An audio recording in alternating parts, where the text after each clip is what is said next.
And hello to everyone, and welcome to your Friday evening for most of you. Welcome to Friday evening, and I'm so glad to have you. And let me make sure my sound is working and we can get on with it.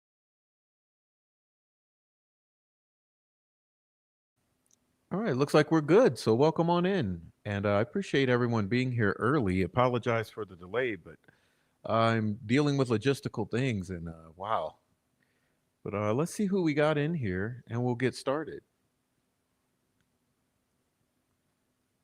All right, I'm trying to get on up there. See who we have to say hello to tonight. First and foremost, we got Amy. Thanks for being here, Amy, and posting the funding pathways and all that stuff. Thank you so much for being here. I love you, Amy. All right. And we got Court of Public Opinion. Mr. Court of Public Opinion reminds you all to please hit the subscribe and the like if you choose to. You know, to do the YouTube stuff. I don't like hounding anyone for all that YouTube stuff. But welcome on in, and also to Grim Reaper. Grim Reaper. That been my stuttering? What the hell? I never had that problem before. Grim Reaper, Scales of Injustice, Heather Brown, Lisa, Sunflower Soul, Sweet Dude Shibby, Heather Brown, Nicole Watt, Nancy Drew 101, L'Oreal, Mino Dino, Martha Hendricks, Fabi Lash, Asha Harry, Deb, Plain Iron, Rebecca Ann, 1965, and Spike Dog's here. 26 Dead Zombies, dude. Have I said L'Oreal yet? She's here. And we got Niobe. Hello, Niobe. And Is a God Thing. What's up, Is a God Thing?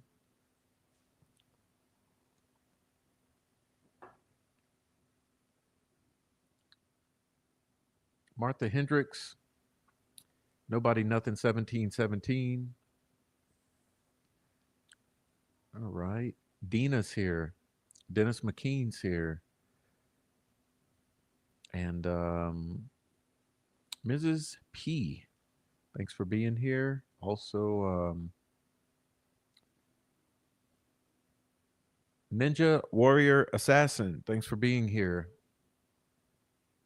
Okay. We got Minerva 79. Also, Tracy Thornton. Annie Rain.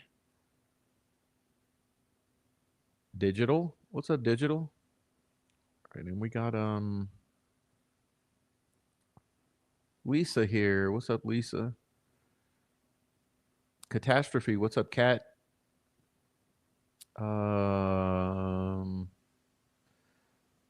Andre. What's up, Andre? Thank you for the special surprise today, Andre. Thank you so much. That was beautiful. Thank you. And we got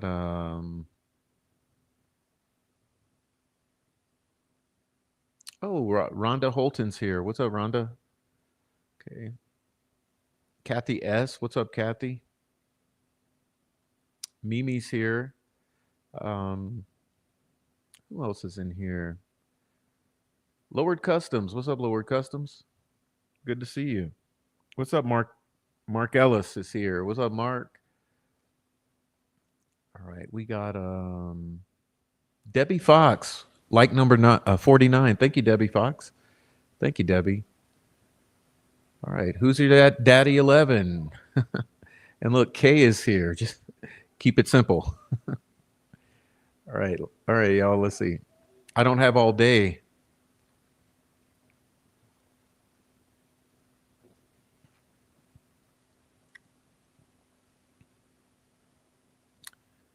Ooh, well, who else? EWTN. What's up here? Okay, and we got oh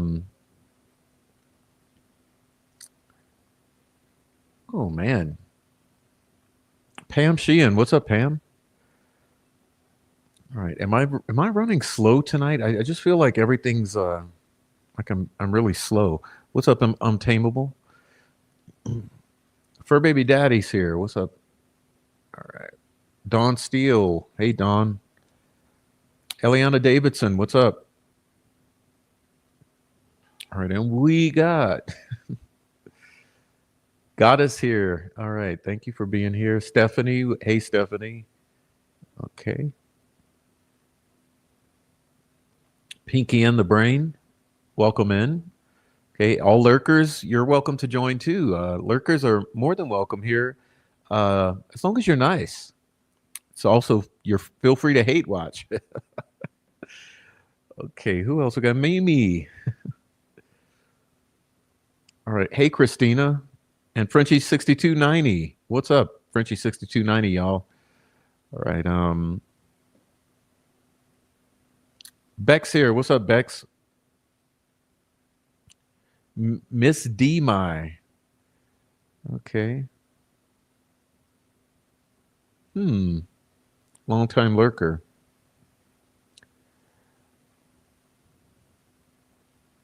All right, guys. I'm getting there. Sorry it's taking all day. Hey, Gretchen Allen and Brittany. What's up, Brittany and Gretchen Allen? And what's up, Judith Hathaway?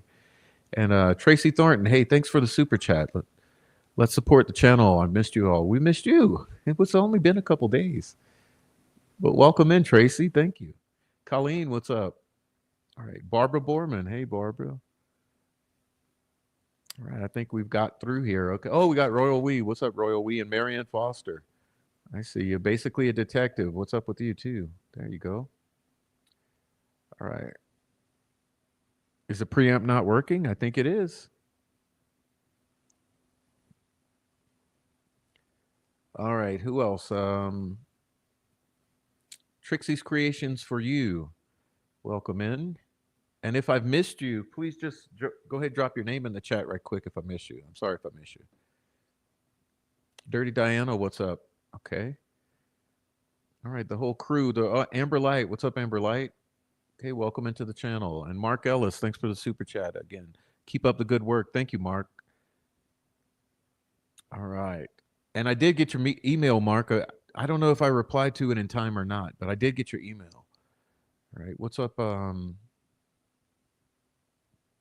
Scott Perkins? What's up, Scott?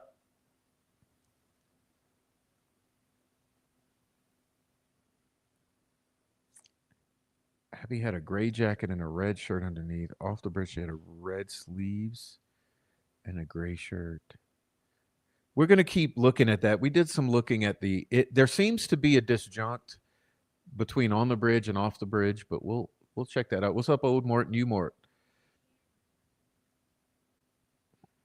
All right. Shibby, are you messing with me over the sound, trying to throw me off here? Passenger 33, what's up?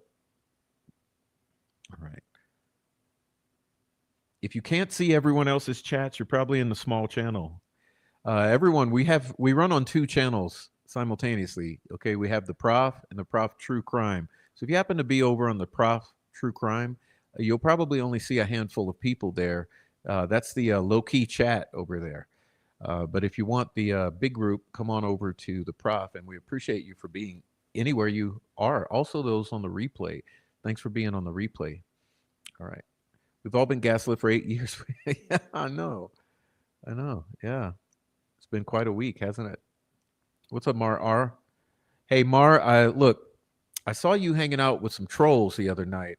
I don't know what's going on with you, but I saw you over there hanging out with the Chomo Troll Farm. All right. Sunflower, what's up, Sunflower? And what Dumplings Gammy, what's up? Okay.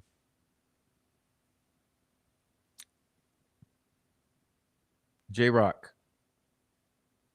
All right. G Ray. J Lynn. What's everyone with the fucking letters? Come on, we use letters only now? Meow meow. It's a new day. Everyone go subscribe to It's a New Day's channel, please. It's a great channel here. It's a new day. Go subscribe to It's a New Day. All right. And looks like I'm catching up with you guys. Sorry, apologize. It's taking a while here. I'm a little thrown off. What's your thoughts about this channel? 1967 that said the girls were poisoned with spray pesticide. Smoking crack or Carroll County meth. Yeah, I don't do the misinfo, disinfo. I don't do it. Okay. Debbie Packer. What's up, Debbie? Justin Hufton. What's up? All right. And Mar R is a troll. Yeah.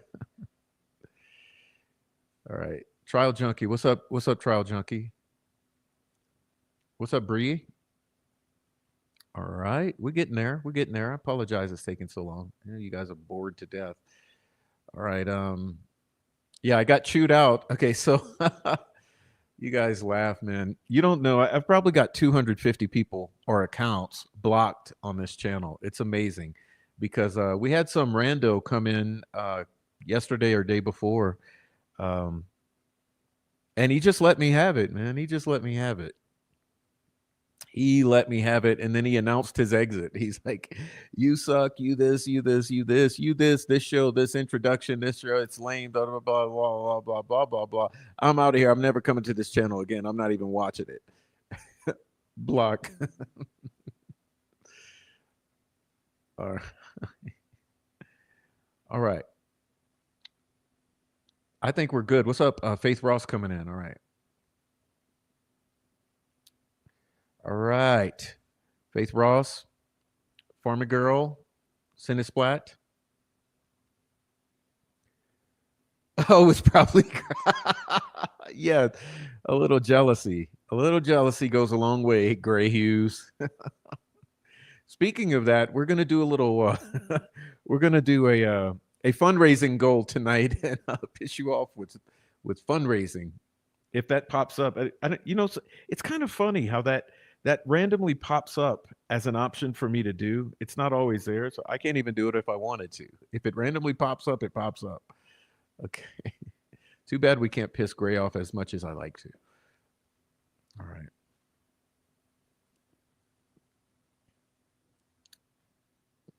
All right, just making sure I caught everyone. And I think I did. We got J Rock, Farm Girl. All right. Tammy McRae, what's up? I'm glad I caught you. Welcome. You got called what? Where was I? I didn't mod that for you? Okay. And thank you, Niobe, for the super chat. She challenges everyone to send a super chat and support the channel. Any of you having storms? Any of you having a rough time tonight? What's up, No? No name? No name in the chat with the Noe bird. It may or may not be Noe. Who knows? Okay. Moonbeam 70s child. What's up? All right. The double shout out. Okay. Commentator Root. Hey, long time no see. Where the hell you been? You've been hiding out. All right. What's up? It's a new day. It's a new day. It's a new day. Momo Shark and Momo Shark. Storm. The storm is upon us. I'm telling you. You guys think I'm fucking crazy with the conspiracy shit, but no, the storm is upon us. Guaranteed.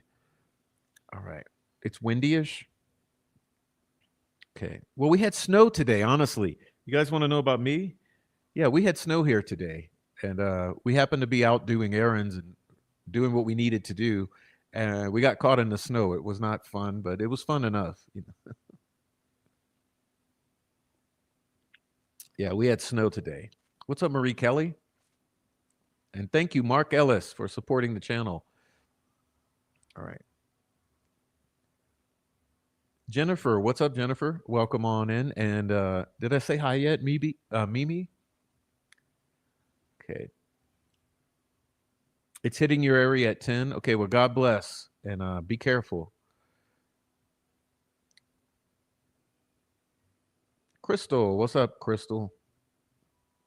Okay, so thank you, everyone, for coming in. Tracy Thornton, what's up? Yeah, well, I'm way up in the mountains, though. You're in the foothills. Yeah, you get the wind, I get the snow. I'm in the mountains. I like it in the mountains, though. Yeah, all you got to deal with is snow sometimes of the year.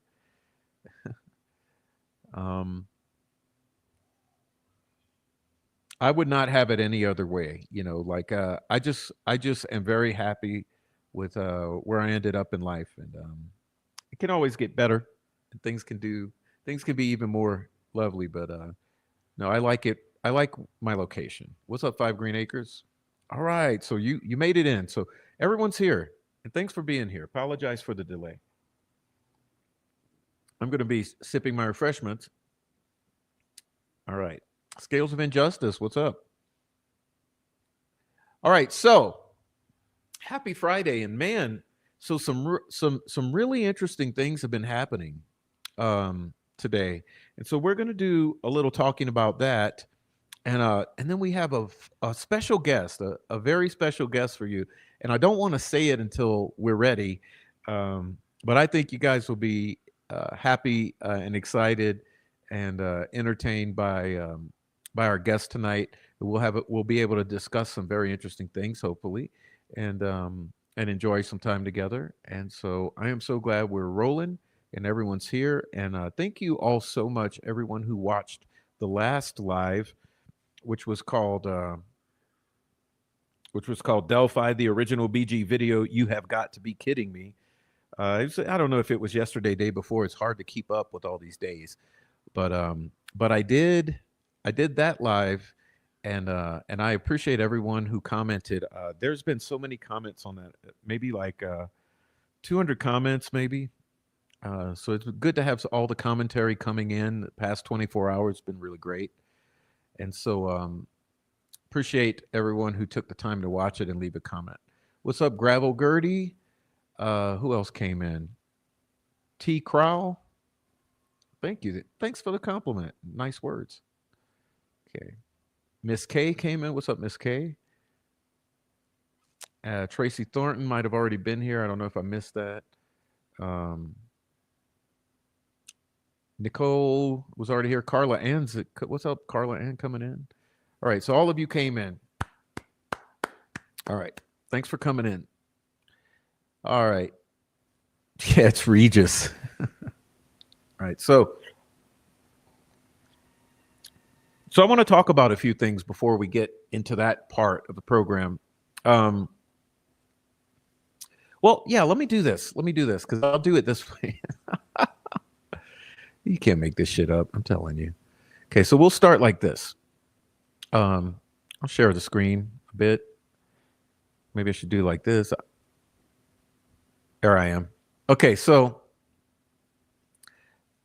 this is my YouTube page here. I made a little post today because amazingly this morning I woke up to 2 copyright claims, one on each channel. That's right. One on each channel, y'all, amazingly. So we got 2 copyright claims for the video that I made where I took this alleged original video from Libby's phone, or the phone that Libby was in the possession of, is the way I like to say it. And I played it in its original, and then I put it through 5 minutes of like manipulation, slowing down, changing the color profile and different filters and contrasting, inverting it and doing different things to it, boosting the audio at the end. Anyhow, I modified it heavily. I mean, extremely heavily. And so that video is in my video section, and it's like 7 minutes long or something. Let me look and tell you. It's called Delphi Bridge Guy Video Exploration, and it's 7 minutes and 55 seconds. So that means, other than the 48 seconds or 43 seconds, I spent an extra 7+ minutes manipulating the video for educational purposes. Okay. And my channel is monetized. So that video does monetize. When you play it, it plays a little commercial at the front. And so far, there's been 30 cents. Okay, I checked between 2 channels. The one channel, the small channel, made 3 cents in ad revenue on the video.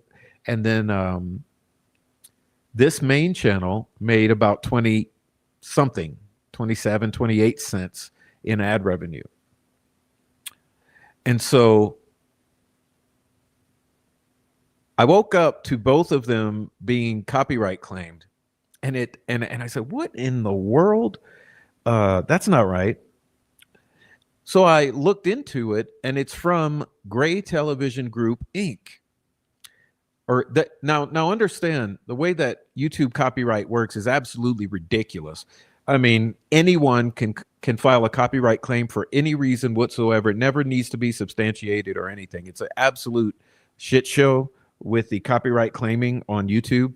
And, you know, that's something that we're going to get into, and I'll talk about it later. But the troll farm, remember I said before all of you were here, you know, in my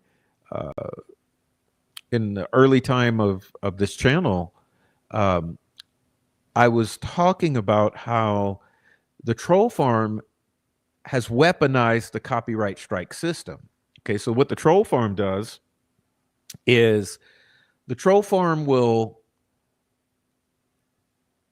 blatantly they were copyright striking to try to take the channel down, because the rule with YouTube is you get 3 strikes and you're down. Okay. Now, copyright strike is an option when you're filing the claim. So when you're filing the copyright claim, you go into the backstage area and you say, I want to file a copyright claim. And you can choose to either copyright strike, you can copyright claim, or you could take no action. And if you copyright claim, what it does is it takes the monetization from the person where it's posted and it lets it remain posted. You can choose to split it evenly with that person or wherever it's posted, or you can choose to take 100% of the monetization. So it was funny because what happened is, as I went into this, it says Gray Television Group Inc. And I thought, who the hell is that? And of course, immediately what comes to mind is Gray Hughes. So I thought, it's got to be Gray Hughes. So I go looking around to try to nose around and see who is the registered owner of Gray Television Group Inc. And it's an outdated corporation. So as I looked around a little more, I did get into this. But notice, okay, before I go on, notice here it says details, what's being claimed, the audio visual, that means everything, the whole video, the full raw uncut video recorded on Liberty German's iPhone 6S is what it says. That's what the claimant has typed in there, okay? And then the claimant also types in who they allege that they are. So this claimant is alleging that they are Gray Television Group Inc. Okay, and this tells you the impact is either it's going to be a strike, it's going to be video can't be monetized, or it's going to be revenue sharing. Okay, and so as you see, you can take actions like you can trim out the segment, which for me would be the entire video. You can dispute the claim, or you can mute the segment, meaning if it's audio only, you can mute that music out or whatever audio clip and retain your portion of the video. Anyhow, but remember, like I'm saying, that everything within here, the user or the claimant puts in. So it doesn't mean that it actually comes from Gray Television Group Inc., but it likely does, or someone affiliated. But that is not a legitimate thing that tags back to a certain owner. This, you just type in whatever you want to here and here. Okay, so when I went to look into Gray Television Group Inc., it's now changed name to Gray Media. And if this is who I think it is, okay, so in other words, if indeed this is the claimant, then this Gray Media here would be the successor to Gray Television Group Inc. And when I went to dig through this, they own several Indiana-based news outlets, including one in Fort Wayne. Okay.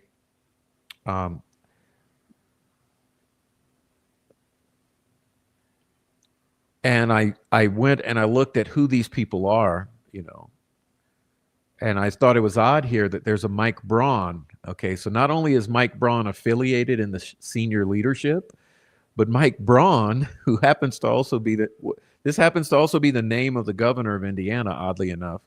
Not only is he the senior managing vice president, but notice he's the chief digital officer. Okay, so it makes sense that the chief digital officer would be the one responsible for copyright claims. And I thought, wow, Mike Braun is striking me or claiming copyright for this. Okay.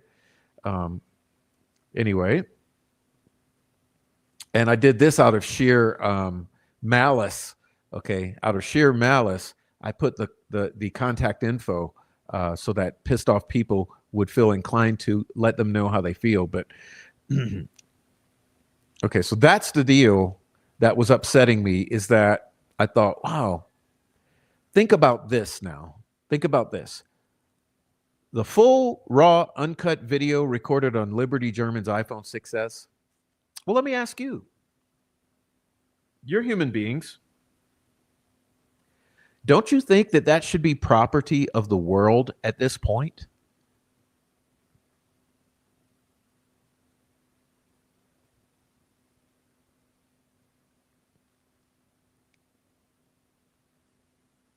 I mean, it's pretty disgusting. It's pretty disgusting. Um, because I look at it as this. What this is an attempt to control the flow of information. Okay. This is an attempt to control the flow of information. So if the owner of this particular piece of media, which is now evidence in a double homicide case that is highly contested around the world, not only in the United States of America, but around the world, this has gained worldwide attention and it is highly contested. All of these individuals have become limited purpose public figures.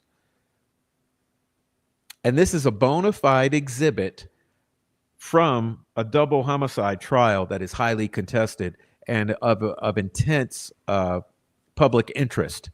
Okay. So I did dispute the claims out of fair use because being that this is an educational channel that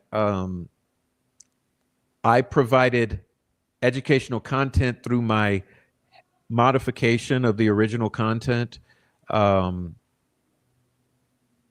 have a legitimate claim to fair use. Now, what really bothers me about it is not so much anything to do with YouTube.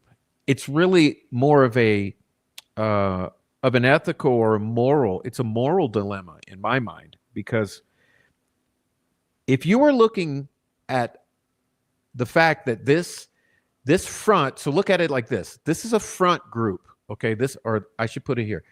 This right here is a front. And I started to think, well, hold on, let me think about this.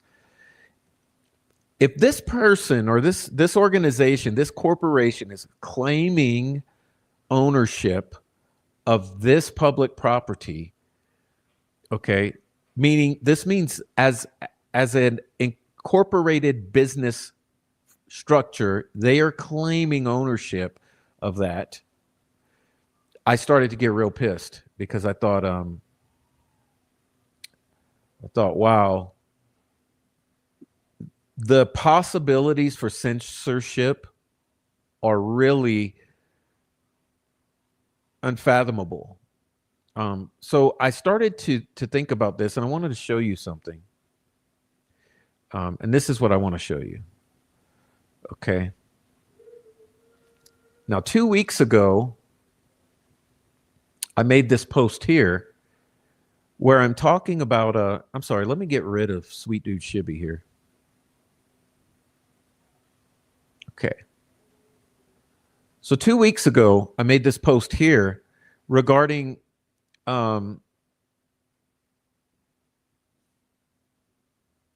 Shane Evans attempting to request that this personal how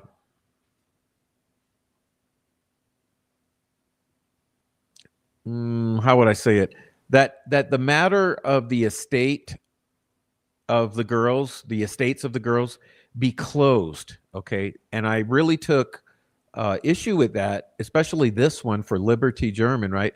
In the matter of the estate of Liberty Rosalind German, okay, right here. And so I went in there and I found where Anna Williams, and then I went here, okay, so this was Anna Williams requesting the Google email accounts for for Abby. So meaning that Anna Williams is the personal representative of the estate. Okay. So here's where we're getting to my point. Here you can see that Becky M. Patty is the personal representative of the estate of Liberty German. Okay, Becky Patty. Okay, and this was in the order for all the Apple ID information. And so here we have the order appointing the personal representatives. And this is where you can see that Abby and Libby have had Anna Williams and Becky Patty appointed as personal representatives of the estate. Okay, so Prof, why are you saying all this? Well, because here's the point. Okay, the point that I'm getting at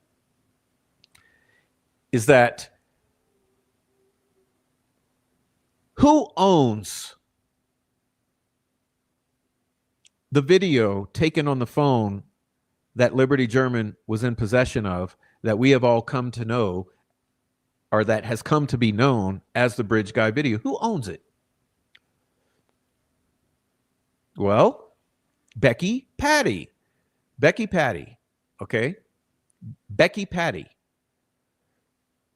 So my mind, the wheels went to turning in my mind, and I thought, oh my God.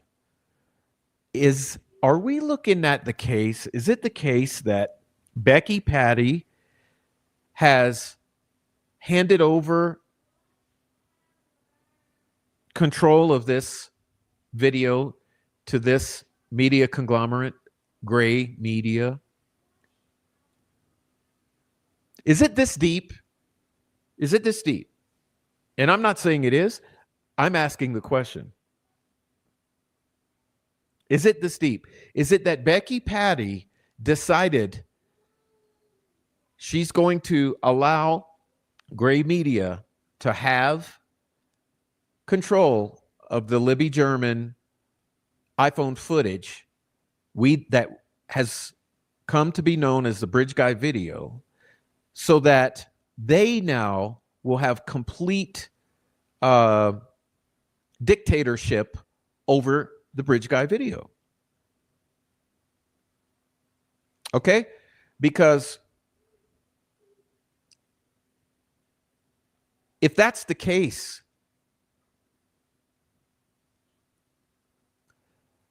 they would be in full and total control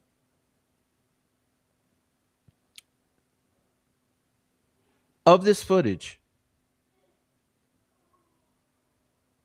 possibly forever. I don't know. What are the statute of limitations here?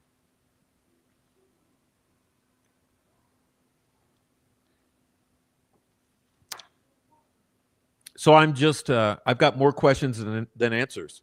And different people have contacted me with different conspiracy theories about what this is all about. Is it, okay, so let me put it this way.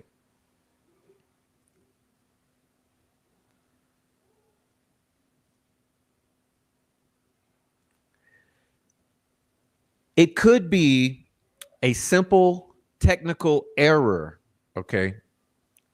But it could also be the case that Becky Patty, owner of the Bridge Guy video, has handed over control to this Gray Media so that they would have complete dominance over the use of the Bridge Guy video for the foreseeable future. Okay, and if that's the case, we have a huge problem, because why do you feel like, okay, you already feel that you had to control the entire YouTube, Reddit, and Facebook social media sphere, okay? Because we know that for years you have controlled the entire YouTube creator establishment. Okay, I'm talking about the people that I call Troll Farm and Troll Farm creators. They are all squarely under the thumb of Becky Patty. Okay, this is why for years you never got anything close to the truth when it came to the Delphi murders. They never wanted to talk about Gabe Ellis, Kokomo Crew, any alternative theories with the meth that involved methamphetamine or the family's history of problems. It was always the same bullshit. And what is that bullshit, Prof? Well, it's the same shit Nicholas McClellan gave you. It's the same shit Nicholas McClellan gave you, which is the same shit Gray Hughes gave you, and the same shit Sleuth Intuition gave you, same shit all the fucking troll farm creators gave you. Murder Sheet. Okay. What they have all given you ever since the beginning is a very simple thing called the narrative. Or as ACV calls it, the fairy tale law enforcement approved narrative. Okay. So what does that mean? That means the story that a lone wolf killer who they have turned into a character, basically a monster. Okay. They've created an anonymous monster onto which you can paste anyone's face called Bridge Guy. So in this fairy tale narrative, there is a monster.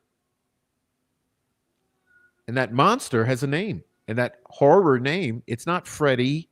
It's not Mike Myers. It's not Hannibal Lecter. It's not Charlie Manson. It's Bridge Guy. And so someone messaged me earlier and said, well, Prof, didn't Ron Logan's ex say that she saw the video and heard the video, and she says it looks and sounds like him, and that's him and his voice? And I said to her, yes, because it's an anonymous monster. It's a monster. And you can project whatever monster is in your life or in your mind, you can project onto that figure. I mean, look, they've projected Richard Allen right onto it just perfectly.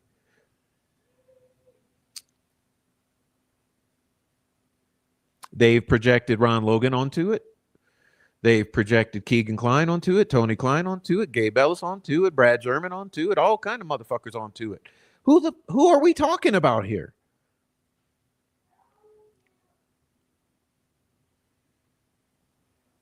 And now that we've seen it in a little better quality, a little closer up, it's still indistinguishable. The only thing I can tell about that figure is that's a tall figure. I would say at least 6 foot plus. It's also a younger figure than Ron Logan. It appears to be older than a teenager, but younger than an old man. So I would say it's a middle-aged adult, anywhere between the late 20s to late 30s, who's at least 6 foot, maybe 6'4". It's a tall-ass dude.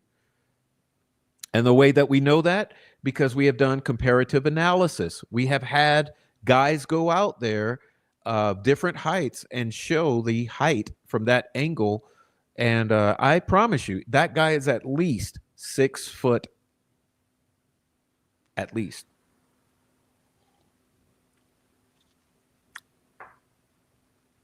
So no, I don't think it's Ron Logan. I don't think it's Keegan Kline. I don't think it's Richard Allen. I don't think it's Kelsey German. I think it's a tall ass dude who we have not identified yet. But still, it's completely indistinguishable. So you'll never identify that guy.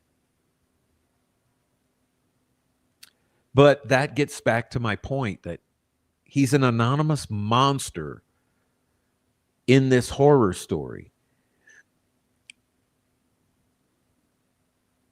who's been termed Bridge Guy. Okay? So getting back to my story, the family has had complete dominance over social media from the very beginning. Okay? And I mean every Facebook group, all the big ones. I mean, there's a couple little tiny ones that don't matter. Every single Reddit or subreddit, and Every single YouTube channel, except the ones they threaten to kill and they copyright strike ad nauseum and they try to run us off. And many have been run off. I've said so many times, I want you to ask yourselves, how many creators that you've loved evaporated on into the ethers, never to be seen again? Think about it. I know a lot of creators who just ran away like frightened little children. Or actually, they did the old step into the shadows. You know that move in theater where you just like back up on into the shadows. You disappear. The Homer Simpson does it in a funny clip. A bunch of the YouTubers that they went after, they threatened to kill. They call their ex lovers. They call their former employers. They call their current employers. They call their schools. They call their local police.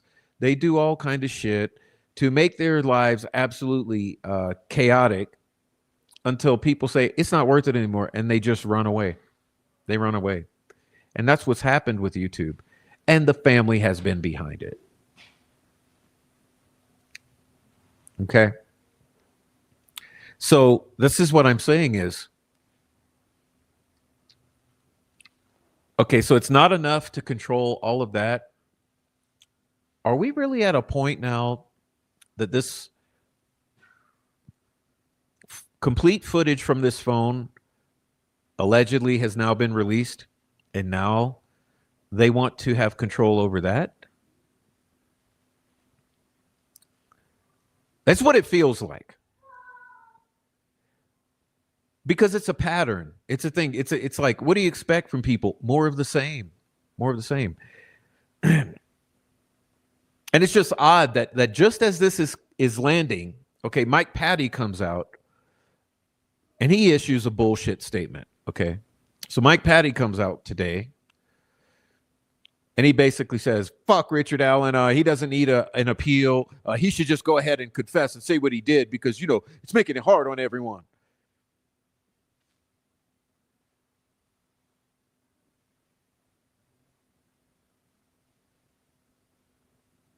Now,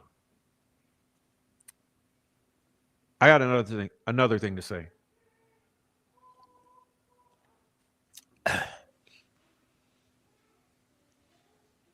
About this video, because that's part of what we're going to do tonight. We're going to take a look at this video, so please bear with me. I know I'm doing a little rant.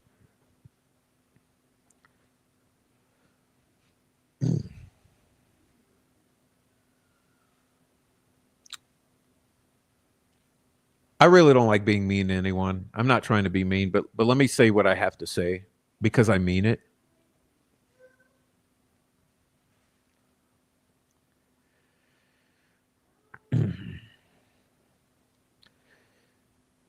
I've already figured out the group this is coming from, okay? I'll put it that way.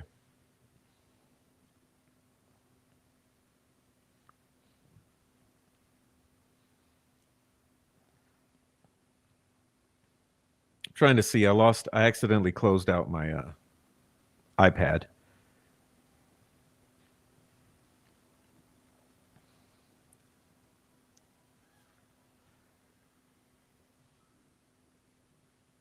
Now, here's the deal. I'll give you till Monday, okay? Because you did this the wrong way. You did it the wrong way. I'll give you till Monday. Because here's the thing. Here's the thing. You have to stand behind it, okay? So I understand what you're trying to do. I do. I empathize with it. I agree with it to a large extent. But here's what I think. You did it in the wrong way. You got to stand behind it. Sorry. Sorry. So what you're going to have to do, you're going to have to decide who's going to put their big girl pants on and stand up and stand behind it and say, hi, guys, it's me. I'm in control of this. This is so-and-so's domain. We got it from so-and-so. We're publishing it for so-and-so reasons. And this is so-and-so. And this is why we're claiming it is what it is. You got to stand behind it. Because the way you did it, you've only caused more problems. You're actually causing misinformation and chaos and controversy where there does not need to be controversy. We need to be focused on what's pertinent.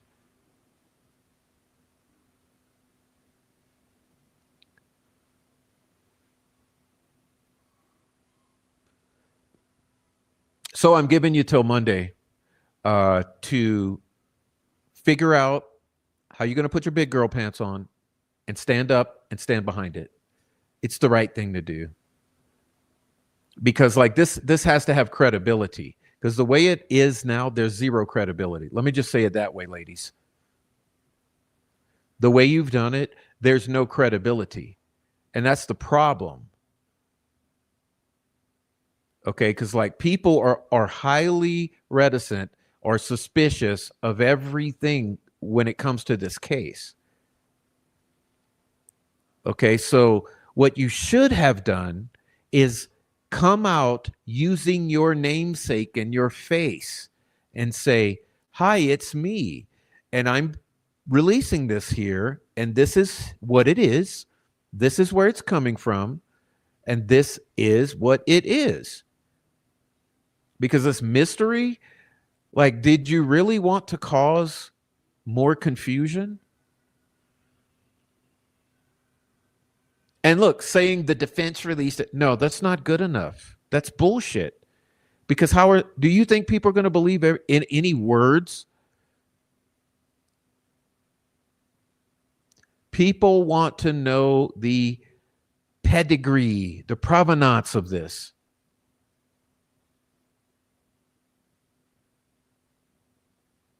Okay, so the way you earn their trust or they gain faith in it is to understand who is putting it forward.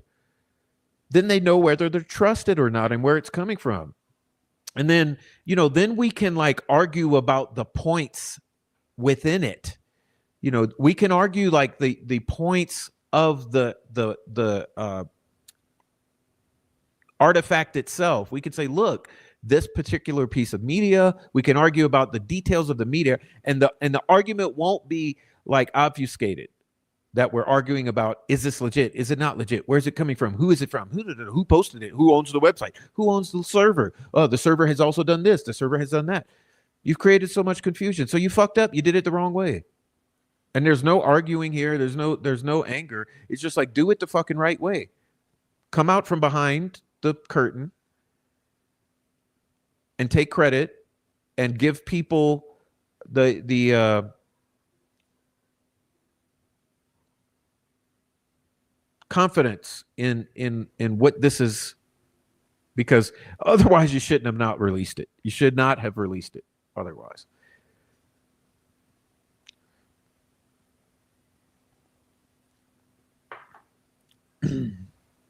Okay.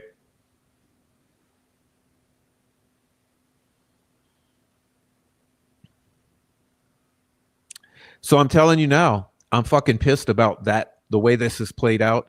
And I'm saying, I'm not saying you did it wrong intentionally. You didn't do it wrongly intentionally. You just made a miscalculation. So I would say the best thing to do now is put one foot in front of the other and say, hey, it's me. This is what this is. Apologize for that. And blah, blah, blah, blah, blah, blah, blah. Yeah, but trial junkie, look, I'll put this because let me argue this. No, it's bullshit. Don't say it's someone who wants the truth out. Fuck someone. Okay, you got that one? You got that one? Fuck someone. Okay, yeah, we all want the truth out.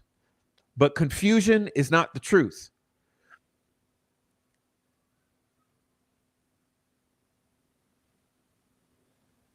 Because right now, instead of people talking about the truth about this piece of media, they're talking about where did it come from? Whose website is it? Who owns the server? How is this legitimate? Why does it look altered? Like clearly it looks altered. It looks AI. It looks enhanced. It looks fucked up. But you're saying it's original. There's too much bullshittery. Okay? And like I say, it's already obvious who you are. And I'm not pissed about that. I'm just saying, like, come on, be some big girls and boys.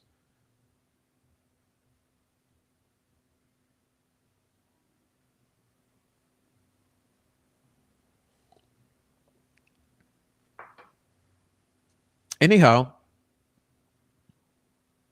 no, look, we all need to be dissect. Let me shut down the straw man argument before it begins. Listen, we all need to be critiquing, analyzing, arguing over, exposing, taking apart in extreme amounts of detail every aspect of this piece of media. I agree. But what we don't need to be doing is questioning who put this up. How can we trust that it is what it's claimed to be? And why is it getting copyright claims? And all this, all the confusion. Okay.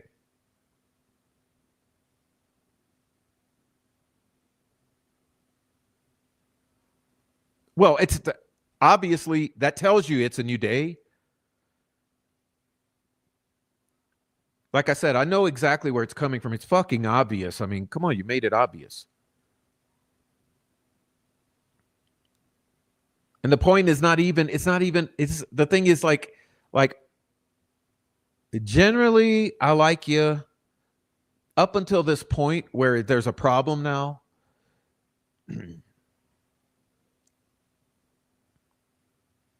But like I said, I would say by Monday, this shit needs to be cleared up. Okay. It needs to be cleared up by Monday. And so after Monday, all bets are off. We'll talk about it.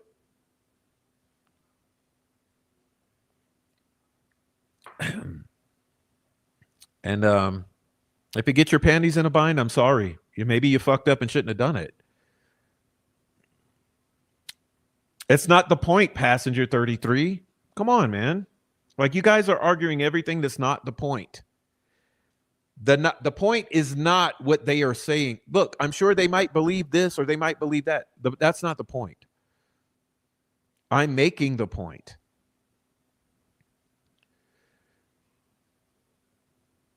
The point is that the only way people are going to begin to focus on what's important is by putting some truth and transparency right in this chain of relaying of data and remove the cloudiness.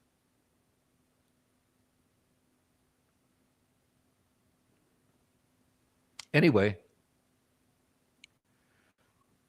that's not the point, young lady. Come on, man.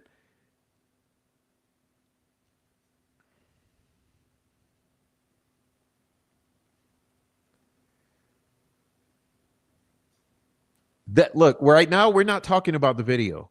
We're talking about the way that it was put forward and the place that it was put forward, and how it's only caused a lot of fucking drama right now that's irrelevant.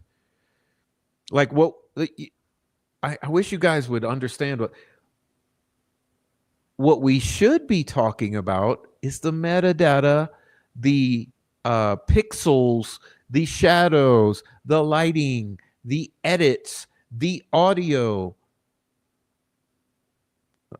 What we should not be talking about is, where's this coming from? Who put this out? Who owns the server? Who owns the website? Da, da, da, da, da, da.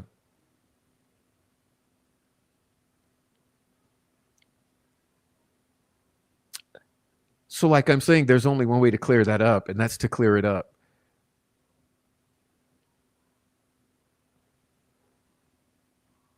All right.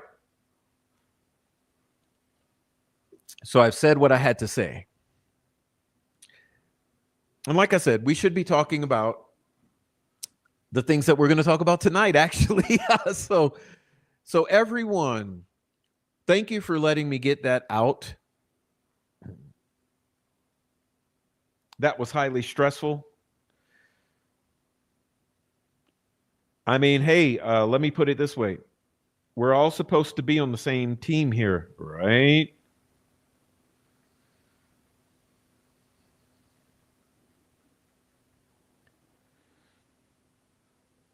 We're all supposed to be on the same team. And we are on the same team, hopefully.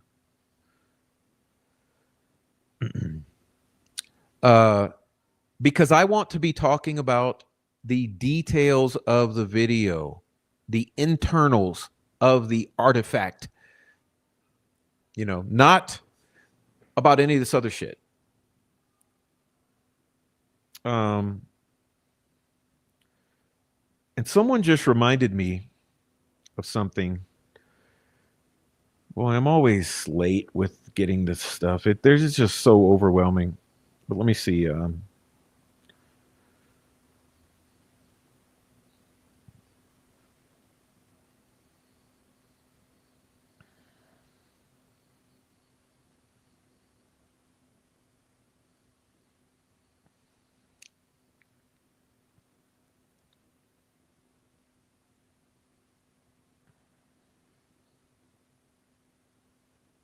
I wonder is Hannah here?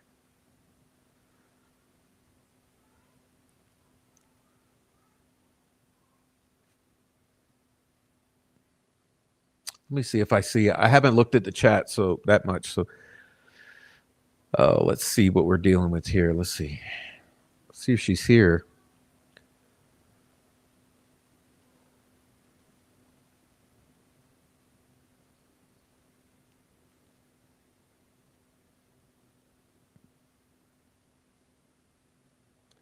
Well, it's too hard to say. Oh, yeah. Okay.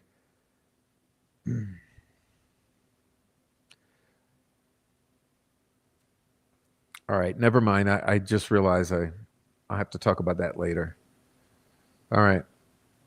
Now, moving on to the video. Okay, let's talk about the actual video.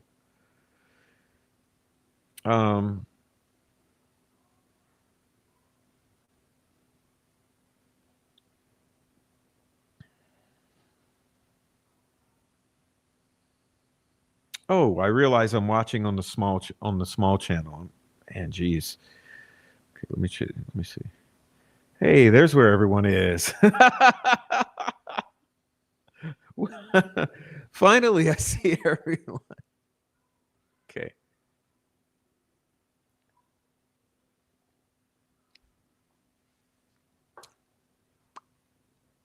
Okay, video. Wow. I said a lot about what I had to say in the prior live stream about this video. And hey, I'm going to double down on it. Let me just say that. I'm going to double down on what I'm saying. There's something wrong here, okay? Because I do believe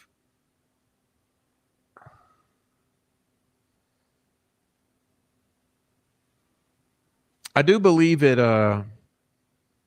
Hey, thanks for welcoming me back into my own chat. I yell at people I like. It's not yelling. It's trying to get you to focus because you start distracting with bull crap. And I'm like, no. We need to talk about the video. And we need to talk about what I'm talking about. If you're arguing some other point, it takes away from the... But about the video.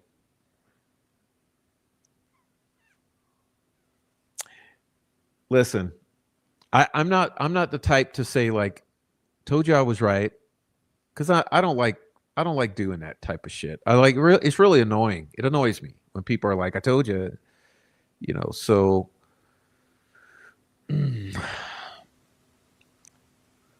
but I would say this, that you see, I expected to be proven wrong.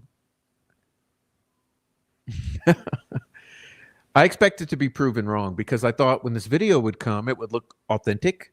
It would look not shady.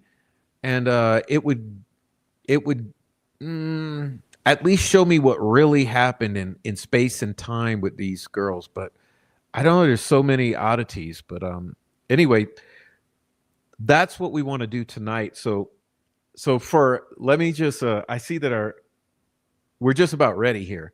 So so that's why I invited a guest tonight.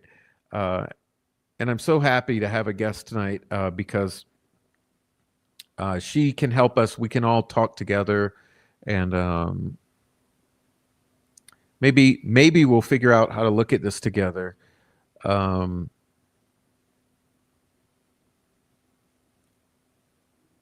but I guess there's so many questions that came up in this prior live stream where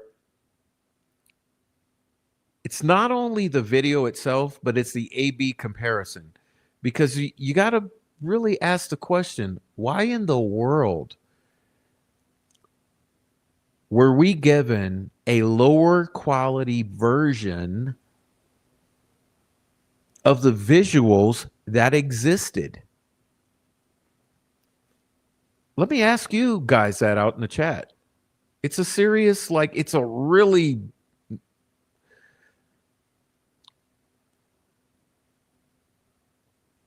it's a heavy question. It's a heavy question. Why were we given out here? Why was the world given a lower quality pixelated version? Blur, it was pixelated, it's blurred, it's interpolated poorly, and it's even more indistinguishable. Why were we given that when something better existed, allegedly, in its raw form? I mean, for me, that's the question. See, law enforcement has done the absolutely wrong thing at every step of the way. So, like, that's one of my initial theory. Okay, one of my initial theories is this is planted evidence. Okay, that means it's not authentic and something's it's an acting out or a staged scenario. Then my other thing that butts up against that is that law enforcement has done the absolutely wrong thing at every step of the way. Anyhow, thank you guys for being here so much, and I want to now welcome our guest here. So we have Excited Utterance agreed to come and join us tonight, and I'm just so happy she's here because I much rather have someone and not just be talking to myself here. So we have her coming in, and everyone, please welcome her in, and please, Amy, put the link to her channel, and we'll try to get people to go subscribe at her channel as well, in case they don't know her. But Brunt, please let me bring her on in just a moment, and we will be talking. Hey! Hey, how you doing, Miss Excited Utterance? Hey, you can call me Hella. I'm good, thank you.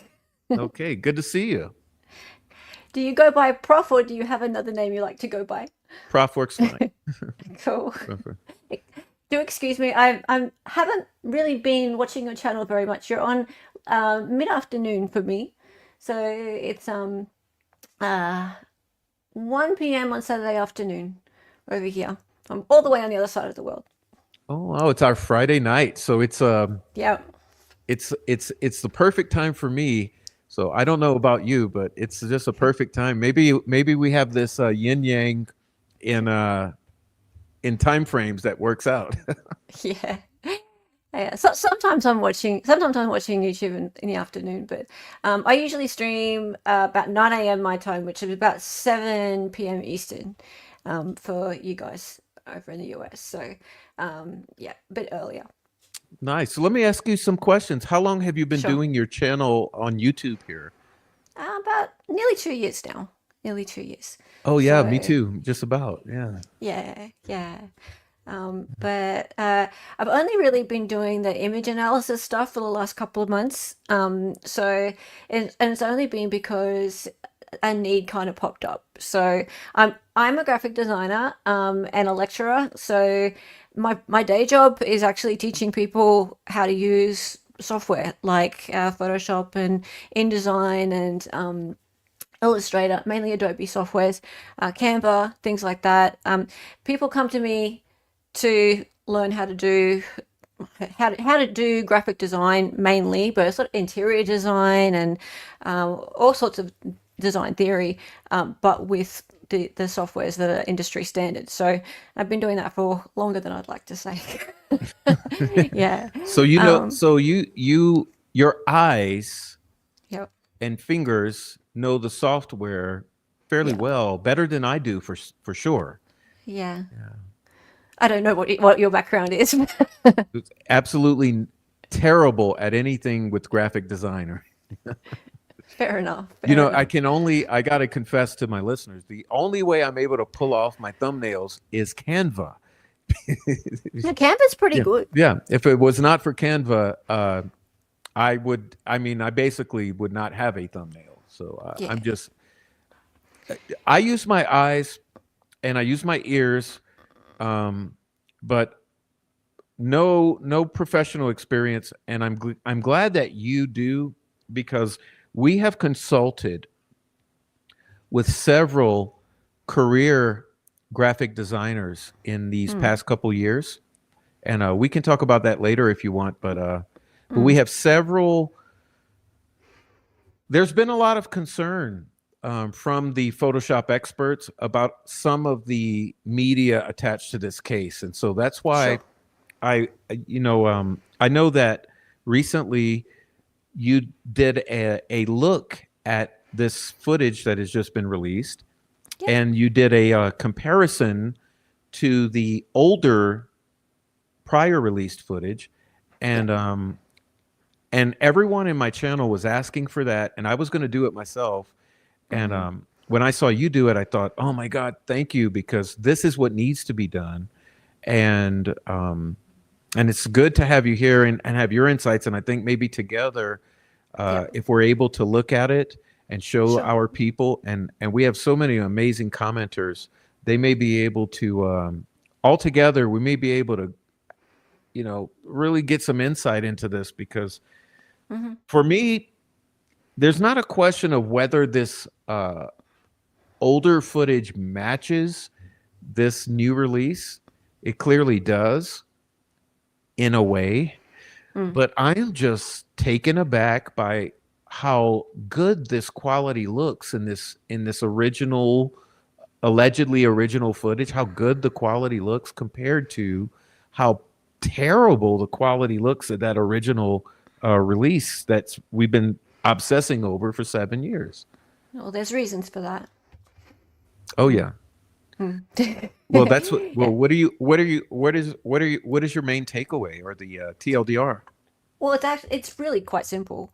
So it's the bridge guy that we've been looking at all these years has been cropped in. He's only so big, and the original is so big. So he's this big, and the original's this big.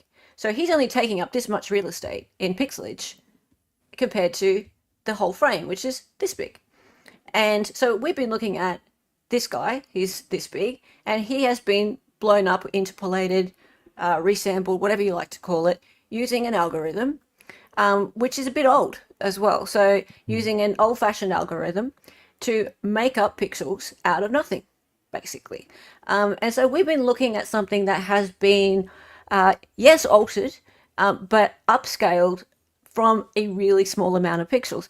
So what we actually go and look into the new footage that we've been given, the new old footage that we've been given, is actually not that clear at all. Right? So people are looking at the footage we've been given and going, "Oh, it's so clear, it's so clear." No, it's not. When you look into Bridge Guy and zoom in, he's not clear at all. He's actually pixelated. Of course he's pixelated because he's little, Mm-hmm. right? He's really little. But what I think people are upset about is that they've been looking at something different. He's been looking bad quality in a different way. Mm-hmm. He's been interpolated and smushed up and fuzzy looking, right? And that's because of the way he's been like made to look bigger than he was prior. So I had to show you visually, and that will make more sense. But I think Another thing that people are a bit confused about is there's this thing about why is the video so clear? It's only an iPhone 6s. iPhone 6s weren't that bad. No, they weren't. They They no. weren't. And there's several settings within that camera. I went and studied that camera very much the past 2 days. Mm, But I think there are problems with this video, mm, but the problems are not with the clarity of the video. It's with mm. other things. But I'd like to look at it with you, this A/B comparison, because Yep. I just question the value in the interpolation at this point. You know what I mean about Yeah. retroactively looking back in retrospect and saying, like, was it helpful to have a little more smear over the face or not? I mean, No, it yeah, wasn't. yeah. I No, just because people were seeing all sorts of things that were just not there, hmm right? So unfortunately, it was not helpful because there's nothing in the original footage that can identify a person really, yeah, right? There's yeah. nothing. You can see a white man. That's about it, I would right? say a white man who's not old and not really young. Like, Mm. I don't know. It's There's horrible. not much you can get out of it. And I'm a little bit annoyed right now because there are people who are taking stills from the current video that's been put out and going, oh, I just cleaned it up a little bit and I can see a mustache, right? You still can't. No. No, I have a big problem with that. I have a massive problem with that because you're doing exactly what the state did all those years ago. Well, they're Is you're trying to taking make a it look like still, Ron Logan, well, I whatever they're think. trying to do, whatever they're trying to do, they're doing exactly what the state did years ago, and Yeah. that is take a still and interpolate it up. You're cleaning, saying you're cleaning it up is basically what the state did to try and make it look like a person so people Mhm. can see more detail that's not there. It's just not there. Thank you, Sleuthy. Hey, love. Good to see ya. So, yeah. I have a problem with that. And I've said really clearly on my channel a few times now, and I made a tweet about it the other day, I will not be saving any altered images out of my Photoshop and putting them out anywhere. Thank you. So I Thank have a you. problem with that because there's too much speculation about what's real and what's not. And I'm not contributing to that. Mhm. I'm here to help clear up what's clear up questions rather than add more. Yeah. Well, I'm a little bit of the opposite. I'm here to add skepticism to this entire case in every way possible, because Yeah. I never believe what I'm told. Like I've said this so many times. I know if you haven't watched, but I have so many people who send rumors and insinuations and all kind of bull crap and word on the street. And my whole thing from the very beginning has been, okay, show me. You Yeah. know, you can say Yeah. what you want, but show me and let me verify and vet it out. And the problem with this case is 75% of people, they don't vet a thing. And so it's full of misinformation. And that's what Yep. I've tried to spend 2 years clearing up is vet, vet, vet, vet, vet. And let's be honest with each other. And if you can't show me, then I'm just going to put it in the back of my mind as a community-based rumor. Yeah. All right. Do you want me to try and share the screen or Oh yeah, please have at it. I'll I'll try? get out of here if I'll figure it out too on my end if I. No, no. You'll probably what you'll need to do is make it so that I can show the full screen and there's just two us overlaid on top. So if you can find a layout that works, that would be cool. Okay. Okay. So there's okay. So I've got the screen is down there. You have to add it. Okay, that's cool. Okay, let's see. Hold on. Let me That mess works. around. Yeah, you Oh, mess around with that. oh, Oh no. I like Cool. this one. Okay. All right, sweet. Okay. All right. So I've got everything I've been showing on my channel here. So I wasn't going to do anything new today. I'm just going to show what I've done already. So uh, what I have in the background here is the new BG video. So if I just go backwards a little bit. Um, okay, so if we I might even turn off the old BG video for a minute. Okay, cool. All right, so what we're looking at here. All right. So this is new. This is what we've been given. And I'm only focusing in on the stuff that we've been shown prior. So not looking at the stuff of just Abby walking on the bridge or them looking down at the stones or anything like that. I'm just trying to see comparison between what we've seen and what we've been shown in the last couple of days. So if I go and zoom in on this,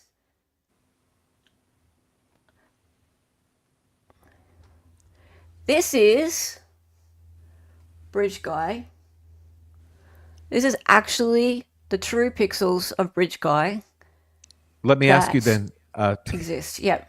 are we looking at each individual picture is a square? I mean, each, okay, let me back that up.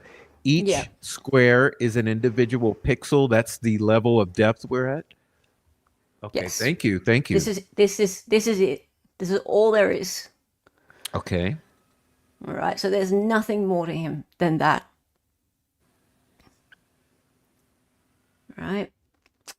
So, and I know that it depends how far away you look at him, how much detail you're seeing, because that's how pixels work, right? So pixels, I was explaining the other day, pixels are like bricks in a wall. And a house is made of bricks. You look at a house from further away, it looks like a house. You look at a house from really, really close, and it looks like a wall of bricks. You look really, really, really close, and it looks like just a couple of bricks. You can't tell it's a house anymore, right? So you're not going to make more bricks because the house is already built. It's done. And it's the same with this. You're not going to make more of these. These are the bricks. That's it. Okay? So, assuming this is the original video, this is it. That's all we've got of him. And yes, there's a few frames of it. We could look at a couple of other frames. Oops. Now, the other thing to note is that he moves around. All right. When I say he moves around, the camera moves around. So Libby was kind of dropping the phone at the time. And this is what I believe to be what they were referring to when they said stabilized. Right. So, and this is why I've also got this other version next to it. So if we remember that, I'll zoom out again. If we remember that the Bridge Guy video we're used to seeing, sorry, BG video. Yeah, the Bridge Guy video we're used to seeing, this one here, over on the right, he was contained within this sort of frame, right? So he lived within a 9x16 frame, so a portrait frame. And we were able to watch him walk within that frame. Good luck watching this guy walk within a frame like that because the camera moves around, right? So we can't see that. We can see Right. That's my him next walking. project is I'm going to try to pay someone to image stabilize it and reproduce is what I thought to do is try to have it stabilized. Yeah, But so see how much he so let me moves? ask you this that you've brought in this original, is that from the motion fix download from the ISP in its This one in the highest background. original Yes. quality, that Yes. insert? And Yes. can you get to the same level to see the pixels This one at the same here. level of pixelization? Yes. So see what it's done. Right, so Yeah. this one has been interpolated, right? Mhm. So you can see how furry it is, like it's fuzzy. There's a smoothness to it, right? Could you do a So, side by side at the same level of zoom, maybe? okay, so that's a loaded question because if they are at the same level of zoom, then you're actually taking pixels away, right? So I can take this one and scale it down, but then I'll be throwing pixels away from this one, right? So I can't actually make them the same size Oh, and not maybe throw we can pixels count. away. Can I help you count maybe we can zoom into this guy Yeah. and then so All right. see. So if I go and say, all right, so at the moment, uh, do, do, do. So let's say if I say from the tip of the hat to the chin might be like 1, 2, 3, 4, 5, 6, 7, 8, 9, 10, 11, 12, 13. That's about 15 maybe Okay. there. Oh my God. Okay, so he's 18 millimeters by, so the 18 by 18, I can do a 18 by 18 millimeter square there, right? And I could put nothing into it, for example. Where's my layers gone? Here. Cool, okay, and I'll just fill that with nothing. Okay, just a second. Goodbye, bridge guy. It's like watching a chef whip up some, I don't know, beautiful brew in the cauldron, and you're like, what the hell are they doing in there? Goodbye, bridge guy. What's going on in that kitchen? Oh dear. All right, so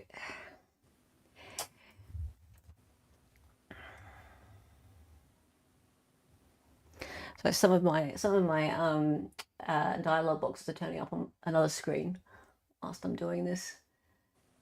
Okay, so and that is also a square. So Feel free to say no at any moment too. I might stress you out. I don't mean to stress you. yeah, it's all right. It's just the problem is I can't do it without throwing pixels away, and if I throw pixels away, it's going to give us a different result. So I'm just going to use that and mask it off. Hang on a second. And I'm going to grab the old BG video. I'm going to duplicate it. And then I'm going to take his face and I'm going to mask it. Okay. Disable.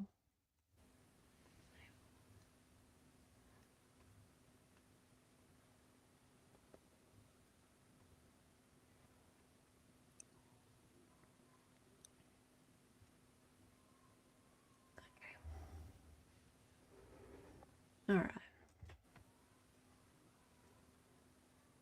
All right. So there's no reason why I couldn't bring that one down.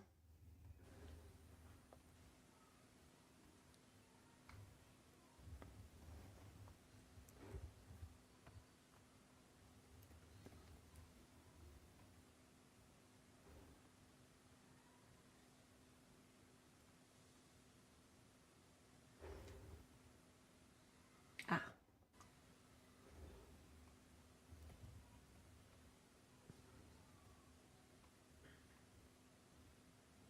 apologies.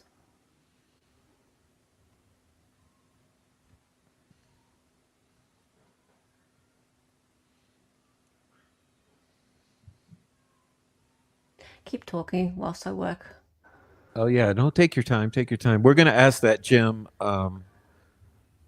We're getting there. I'm gonna let Hella take her time and not stress her out while she's working. Yeah.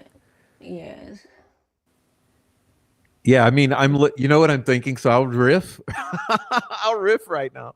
What I'm thinking is what you're doing would take me probably 7 hours. Like I could see myself sitting here for hours and hours and hours trying to figure out just how to do like a simple cut and paste. And oh yeah, no, I zero I've skills. I've also got a cursor program set up. See this green thing? The cursor program is stopping me from using some of my shortcuts. So I keep going Command D for deselect, and it is bringing up a different thing that's coming up on my the top of my screen. And I'm like, why can't I deselect? But that's just so you guys can see what's going on. See, I go deselect, and this little cross thing comes up at the top left hand corner. So I can't use that.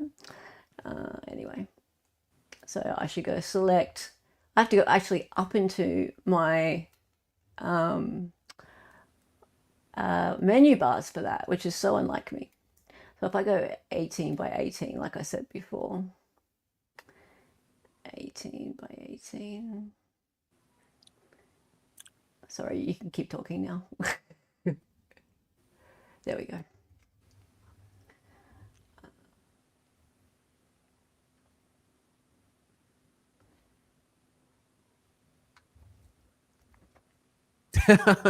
Deb says, I haven't ditched the chat. I'm just intensely watching. Intently watching. Me too. Me too.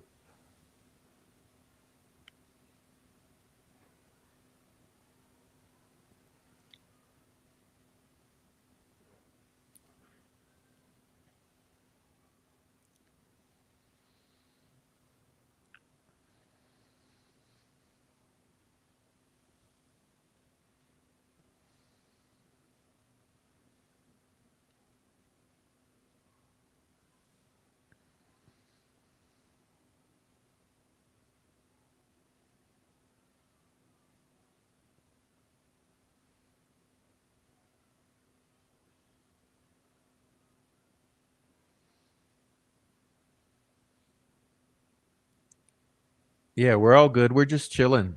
I see the chat is doing a nice job. Nice job, chat. Here is her channel. If you want to go subscribe, please do.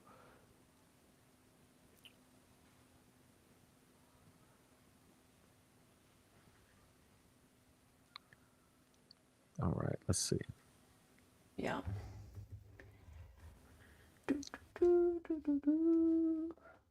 All righty. Can I play a little piano? Jeez, I sure could. I was thinking of that earlier today, how I thought I should have the piano ready to go when I do lives so I can at any time just like go at it. Yeah, go ahead. Go ahead. I Did you used to ask do me that. some? I You asked mean, me to do something really difficult. thank you. Okay. No, back in the day when I first started my channel, Yeah. I used to actually do that. I had everything set up so that it was all good to go, and I would do my own introductions, and maybe Yeah. at the end of the show too, I would do my own music. But then the trolls just started attacking like so relentlessly that I could not. I no longer cared to do it. I thought, you know what? I don't care anymore about doing any of this, and so I dropped the music here, but I'm gonna set it back up because it's fun to do. It's kind of it's a stress reliever. Yeah. All right, what I'm going to do now is I'm going to put him over the top. I'm going to make him a bit transparent. I'm going to put him over the top so we can see. Thank you so much for it. That's what I'm trying to show is like what I'm basically wondering to show is what was done in this so-called process of interpolation or enhancement. Like, how did it change, and was it helpful or not? And how helpful. I I'm at the point where I believe like just the original would be.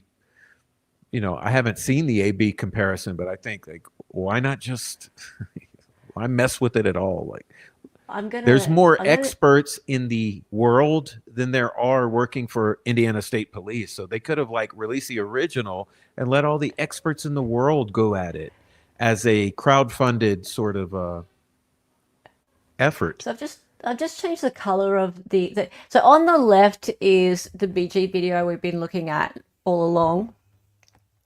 And on the right is the new one, so you can see it's the new one because it's got more width to it. So all this stuff out here we never saw before. It used to crop around there, and you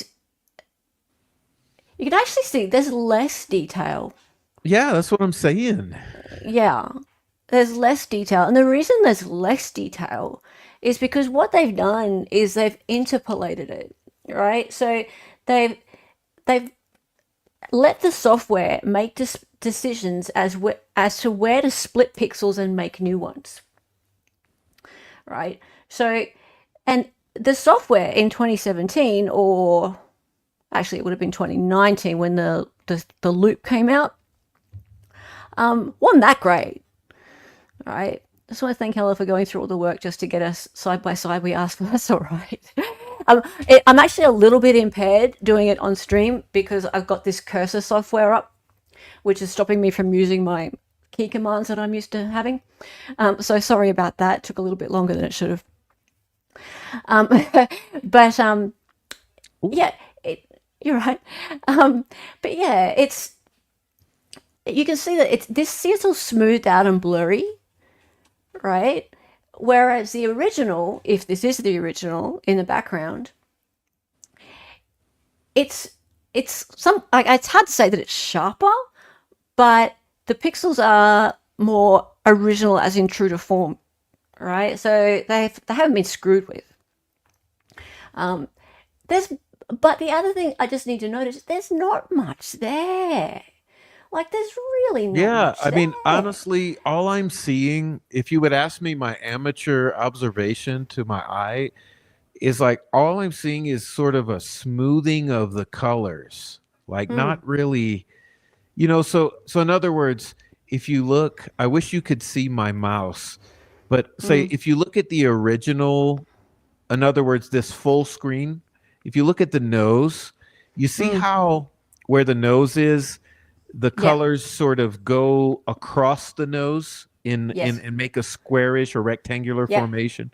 And then Correct. if you look at the little insert you've produced, Yep. it's more smooth. Yep. And so Yep. in my Looks like he's got a sock over analysis, his head. in my analysis, what it looks like is that it has smooth, so you could kind of say that it's depixelated, but it really has not removed pixels or added pixels. It's more so blurred the lines, the sharp lines of the It did. square pixels or something. Yeah. Absolutely. And that's what happens when you tell your software to make pixels out of nothing, that's what it does, right? So if I just show you, I'll go to the image size tab, right? So there's this thing called resampling, right? Which is basically interpolating. So resampling, there's a few different ways to resample. And by default, resampling tends to do this thing. Where is it? Nearest neighbor, right? So nearest neighbor takes the hard edges, so the edges where there's a quick drop off in color. So hard edges, I would say a hard edge would be the edge of his Sounds like what I jacket. just described, actually. Yeah. Yeah. So the hard edge, it'll just do a quick drop off there. So we'll remember that. But then it will also look at where the smooth gradients are. So it'll look at that and it'll go, okay, so anything like this where there's a bunch of pixels that are similar to one another, I'm not going to remember all the pixels. I'm just going to remember that there's a big chunk of them and they're all the same, and I will just keep duplicating those, right? So I'll just duplicate as many of those as I can and I'll smooth them all out, and then I'll take this hard edge and I'll just add more in between. So to remember those pieces. Um, that's how it works. It's really simple. But you know what's funny to me as I'm looking at this, my gut instinct first impression as I'm looking is like it wasn't worth it at all. Like so I would analyze it like this. If I'm from a distance, if I'm backed off from a distance, Mm, in other words, if you zoom out, yes, mm. maybe the smoothing would have a more cohesive effect somewhat. But as far as zooming into it, there's really no purpose because all you've done is now obscure the features because you know what I'm instantly brought back to in my mind is how for years some of the screenshots and images that were put out there, it almost appeared as if he had something over his nose and mouth, over the Oh, face. I've got that as well. Hang on a minute, I'll show you. So, so what I was also comparing was some of the other ones that have existed. And so if we go a bit further up in my video here, upscale BG, and I've also got press video still. So I'll go out here. So look at this one. This was one I found on a press site. Look at that. That looks like he's got a bandana on. Yeah, and I've seen several even different, but several of them look like that, and that's the point I was making is Yeah, what's odd to me is the is when you're showing the original here, yeah, it's clear that there's no bandana over the face. So it's almost like the yeah. interpolation or the smoothing caused people to add extra filters and then start to assume that that smoothness meant a continuation of whatever scarf he has down here over the face. And it's just bizarre. I mean, it's we have like everyone's been looking at the wrong things for years. It's and someone made a point here that echoing what I had said that it seems like it Mm, would have been better just to release the original and mm. let maybe some expert in Canada or South America, Argentina, who knows, China, somewhere, someone who was expert might be able to actually do a better job than the one staffed Indiana State Police person who had some Photoshop experience. It's just odd, man. Honestly, I can tell you right now, you're not getting anything more out of this, You're not getting right? more. Yeah. You're not getting any more out of this. I can guarantee you. I mean, I'm looking at this. If that's the amount of pixels you've got, you ain't getting anything more out of that, No, that's all you right? got. I mean, it's That's all you've got. it's in my old days with my buddies, we had this thing, it is what it is, when it came to music. In other words, like Yeah. this is the chord you're playing and Mm. there's no more. That's There's like nothing more. this is what it is. And then Yeah. so by trying to put the cerebral or the esoteric and the analyzation, like by getting away from the essence, you sort of lose the point that like, what makes it what it is what it is.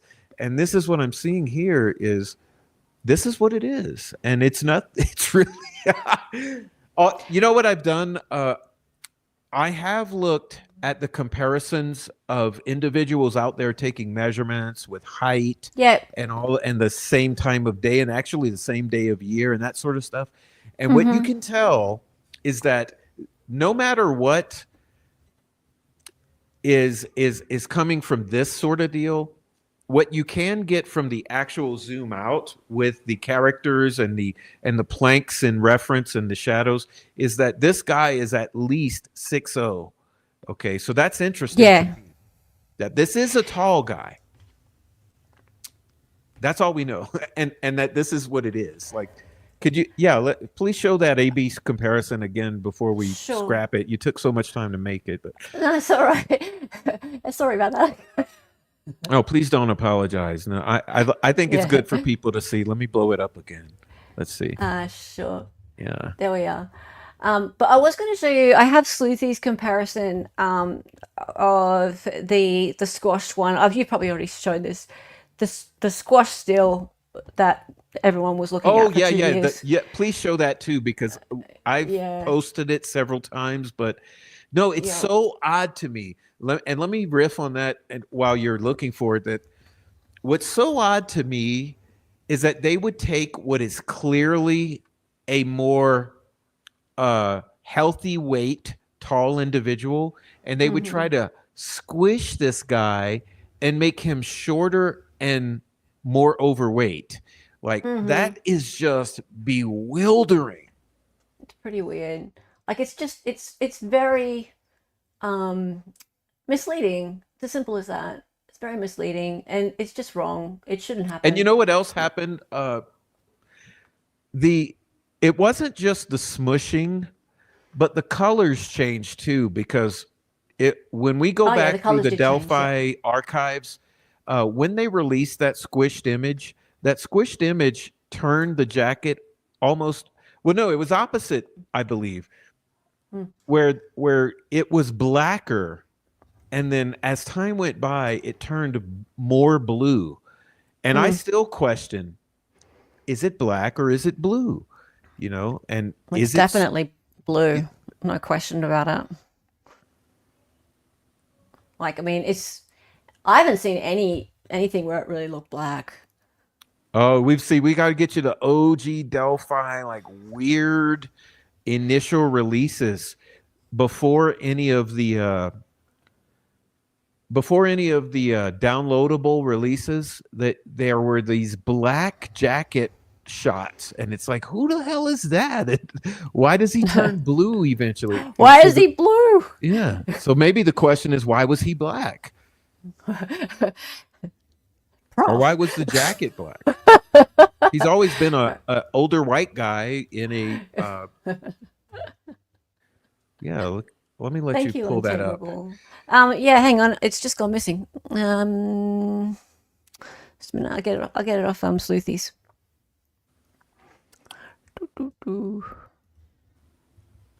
Oh, you guys having weather difficulties in Missouri? All right. Well, good luck with that. God bless. Stay safe. Okay, Sleuthy has a question about shadows. We'll get to that. Sure. We're not going to forget, promise. Yeah. No, I have to say Wolf Eyes 8. Immediately I was able to say there's no way it's Richard Allen. Now look, let me also say Richard Allen being a part of this crime has nothing to do, in my mind, with him being Bridge Guy or not. Because No. I'm not confident that Bridge Guy was the only perpetrator or was a I'm still undecided whether it's Bridge Guy involvement or not. But I can pretty confidently say that when I'm looking at this and I'm saying that the measurements prove that it's a guy that's 6 foot or higher, Richard Allen, there's no way he's ever going to look anywhere near 6 foot. Okay. And now I see you've got the good stuff now, so good. Yeah, Sleuthy just sent it to me. Thank you. I was like, where did it go? All right. So let's see. Oops. Zoom out a bit. Okay. So up the top is our current bridge guy. Down the bottom is our old bridge guy. Really old bridge guy. Vintage bridge guy. I think that's unacceptable. That's Personally. yeah. And look at them, guys. Like, let me move us. Let's see. Okay. Yeah. So, top guy, normal weight, tall. Bottom Yep. guy, squished and blurred and fatter, shorter. I mean, maybe that could be Richard Allen, the squish one. Yeah. But that was before they even knew about him, right? Years before. Yeah. Yeah.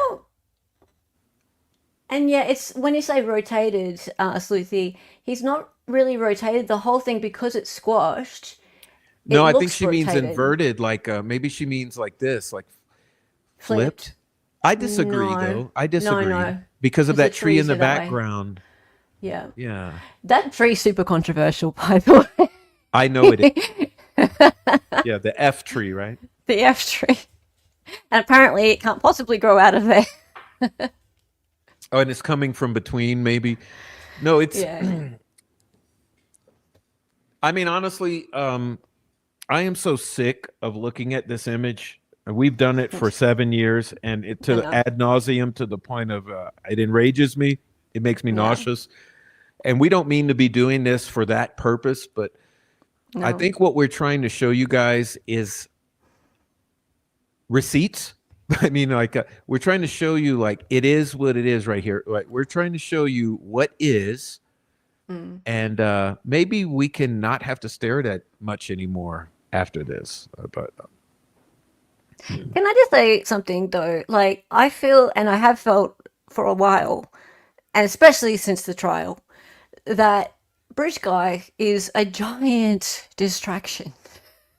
yeah, Like he's not the point. Like for one thing, we don't even know for sure that that dude that was following them is even the killer, right? well, And that's that's the what whole I'm state's saying. case. We don't know. I mean, it's sort of an assumption. He could be, he couldn't be. I mean, there's It, nothing that shows it. Or, I mean, you know what I said in my last stream was, for me, it almost seems like they're kind of all comfortable up until the words down the hill. When I mhm. hear the words down the hill, it seems like I almost hear a gasp or something, like, and I'm thinking, were they with this guy already and comfortable? And when they get to the end of the bridge, and you hear this voice that's very muffled that says down the hill. Is that Hmm. when something goes wrong when the camera cuts? I don't know, but we Who we don't knows? even know if it's the same voice as this guy here. But it's It's surely not just enough for beyond reasonable doubt. That's for sure. And absolutely.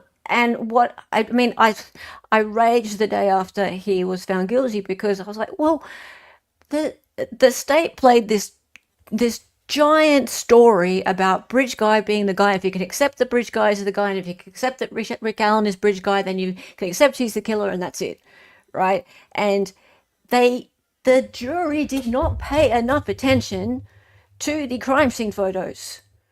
They just didn't. Because the crime scene photos do not align with Richard Allen's own words. His confessions, which they put so much stock into, do not align with the crime scene photos. How could he have done all that stuff to those girls if he was just in such a panic because he saw a van and had to get out of there so fast? That Well, makes there, no see, sense. now you're getting into the crime or the theory of the crime, and that's where you and I totally agree in a much like this is not even about this graphic stuff anymore. It's like what in the fucking hell? Like the to leave like for me, you know what another thing was were the sticks on the bodies because no matter how they try to portray it as a random throwing of sticks on bodies to hide them, Mm. it's just totally inconceivable because those bodies, I mean, those sticks on those bodies have definitive right angles. And that doesn't happen in nature very often. Like the chance of that happening is nowhere near 100% like what you see in those crime scene photos. And so someone just sent me this. I wanted to share while you're here. This was the Yep. black jacket. You see? Oh, it's Okay. That's the black okay. jacket. And look how the thing over the face is so like uh What the pronounced. hell is that? This was the first photo released. Now, let me show you the proof and who it was. It was, let me see if I can get it up. It was J. Kyle Keener on February 20th.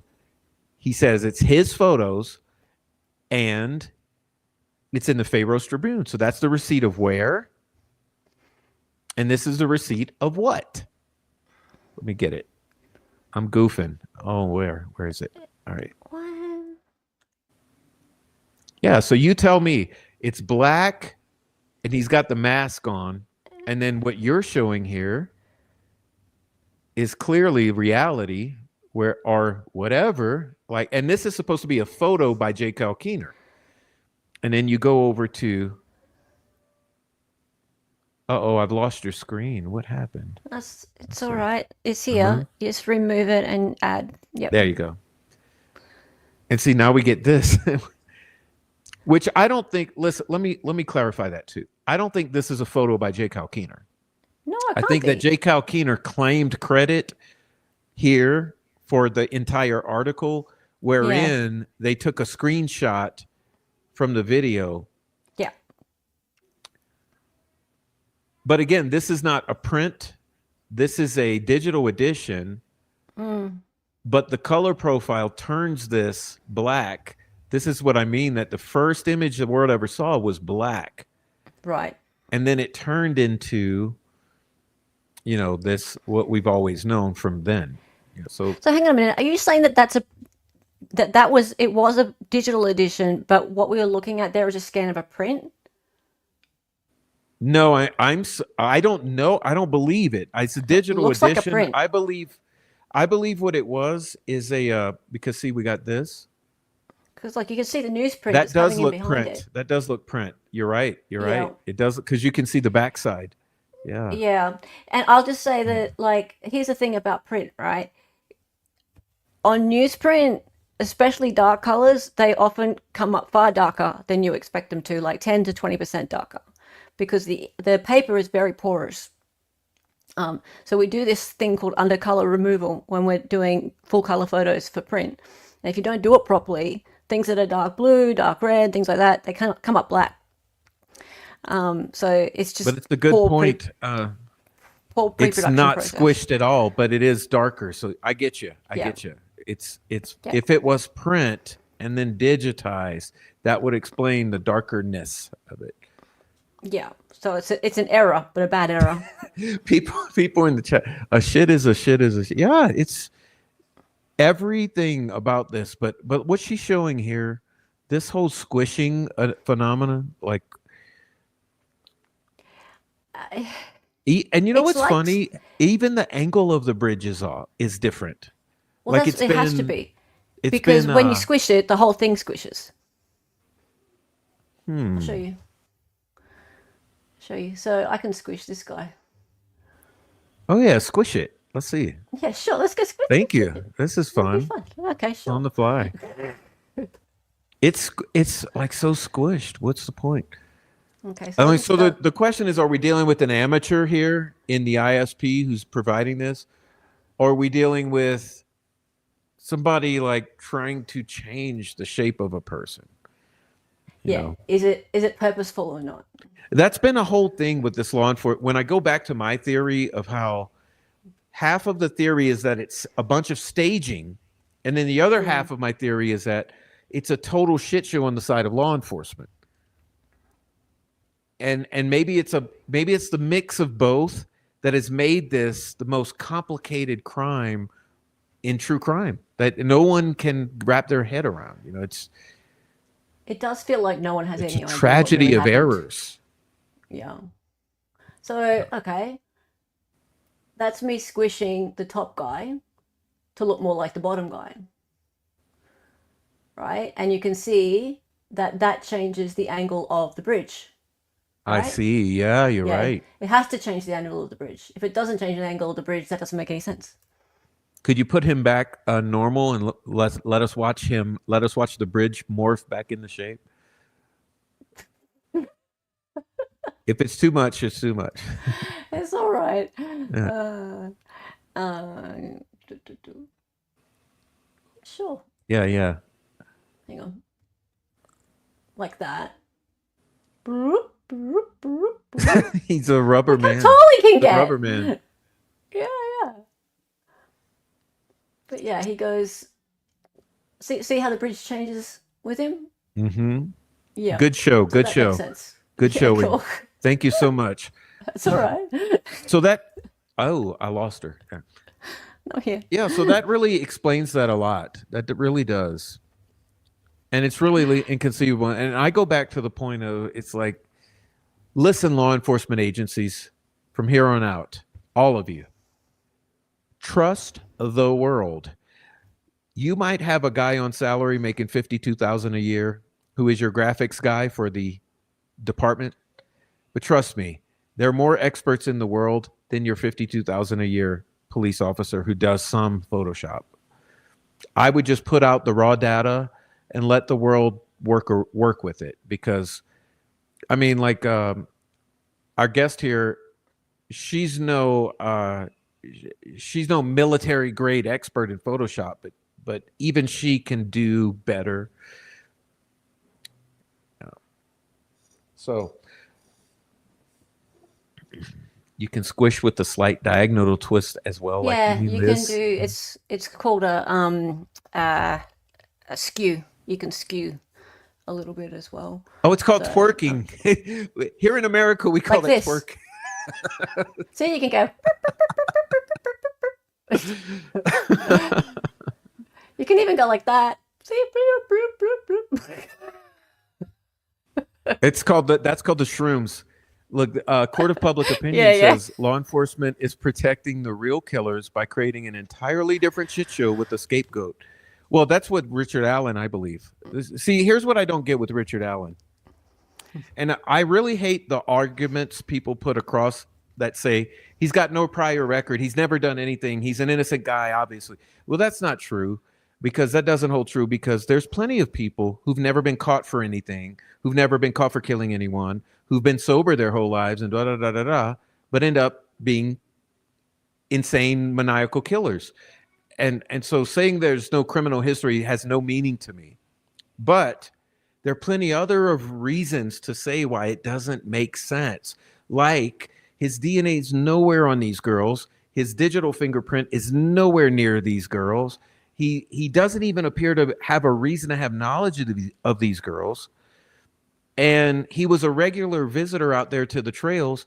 If it seems like if he was a rapist, he would have found someone else to rape in all the previous 15 years he had been at the trails. There's just so many things that make you question how in the hell, like, doesn't it make more sense that the person who catfished the girls out there to begin with may have had something to do with how they ended up? And we know for sure that the Anthony Shots or account or someone associated with that account is who was in communication with the girls for the week prior, and who Jerry Holman claims was the reason that the girls were out there that day, which for me is a hell of a lot more compelling. I would look at who in the hell had access to those Anthony Shots accounts other than It Keegan is Klein. it is pretty hard to believe he had nothing to do with it. Like nothing.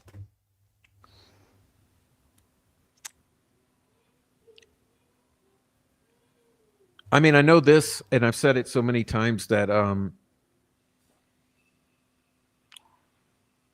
you brought up reasonable doubt earlier, and the only way I can try to get through to people who would prejudice that he is guilty because the state says so is that, listen, wouldn't you want to see proof beyond a reasonable doubt? And clearly, looking at the numbers we have out here, that seems to be in the 85% percentile, that people are rejecting this verdict. It would appear that people are not convinced. And even the juror herself, that when she tried to relay what the jury was thinking, the only thing she could come back to is white van. And like you say, the white van and that whole narrative breaks down when you think about it logically. Like, why would he spend 45 minutes or an hour there effing around with two dead bodies and putting sticks and undressing and redressing and doing all the crap with these dead bodies if he's spooked by a white van? So it all just breaks down. Right? Right? I get angry so often on here, and people say, "Prof, you're always mad." It's just like, what the fuck do you expect? People just like jurors don't get reasonable doubt. And did you like? She also spoke about the fact that Rosie dumbed it down by showing the steps graphic at the beginning, right? Like in Wadia, do you know the steps graphic, the whole reasonable doubt chart, levels of proof? Have you seen that one before? No. Oh, I've got it. Sounds I'll good. show You you if you got want. it? Yeah, I do have it. It's well, okay. It's kind of the standard graphic that mainly defense attorneys show. It's very bad. Like there's so few attorneys who can properly explain what beyond a reasonable doubt really means. And in a lot of jurisdictions, the judges don't even let you explain it. But that was early on in the process, and even that juror said, "Oh, he dumbed it down for us by trying to tell us what it meant." Clearly, she didn't understand what it meant. Well, Like none of it. she had the mentality of a, I don't know, 14-year-old high school girl or something. Yeah, absolutely, absolutely. But it's just absolutely appalling, and the this is quite a standard graphic that's used. There's actually no explanation of beyond a reasonable doubt at the very top of it. The other levels of proof are explained, but not that one, the most important one. It's what makes me really mad. Anyway, yeah, I might bring it up. Yeah, and I want to say this too, because I've said it so many times, and I always repeat things when I feel like people don't understand it. But for real, guys, like, I was truly disgusted, like flabbergasted by McClellan in his closing statements, because he literally narcissistically abused and traumatized the jury by bringing out those autopsy and crime scene photos with all the zoom ins on the wounds and stuff, as he's making his final play that Richard Allen is that guy, he brings out the most gory, horrific stuff. And I remember that last day of trial, I was over here just like many days, like having just emotional breakdowns. I was just like, are you kidding me? He did that? Like it's like I've lived with a narcissistic abuser. I know how they operate. And for him to try to manipulate the jury like that was, it just seemed like unethical. It's like, bro, your job is not to play on the jury's emotions like that. It's to prove the facts of the case without having to stoop to those levels. Yeah, I'll let it go. There you go. So, wow. So this is what a lot of attorneys use, levels of proof, and look how complex it is. Like, so yeah, no evidence, a scintilla of evidence, reasonable suspicion, probable cause. Preponderance is more like it should be in the middle because it's 51 to 49. And I am of the opinion that most juries today think they need to convict based on clear and convincing evidence. So a firm belief that the allegations are true, Mm-hmm. right? So if you think about it, the jurors who go and do media interviews, they're usually the stupidest ones, right? But they tend to come along and say, yeah, I firmly believe it was true because of this, this, and this. But they don't really consider doubt. They never really bring into it why they eliminate or how they eliminated doubt. So Shit, if this I'm is, looking at this, I would say,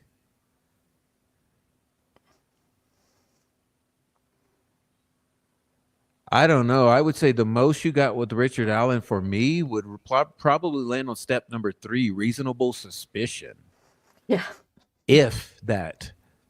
yeah. And the But thing is, look, the world is seeing it. I showed in a show like a couple days ago or earlier this week.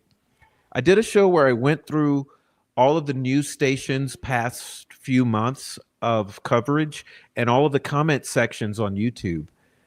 And you would not believe, I don't know if you've noticed it yet, but the the the uh the proportions in the comments are unbelievable. It's like 12 to 1, 14 to 1, yeah, 18 to 1, 24 to 1, where people are like, what in the world? You guys are evil.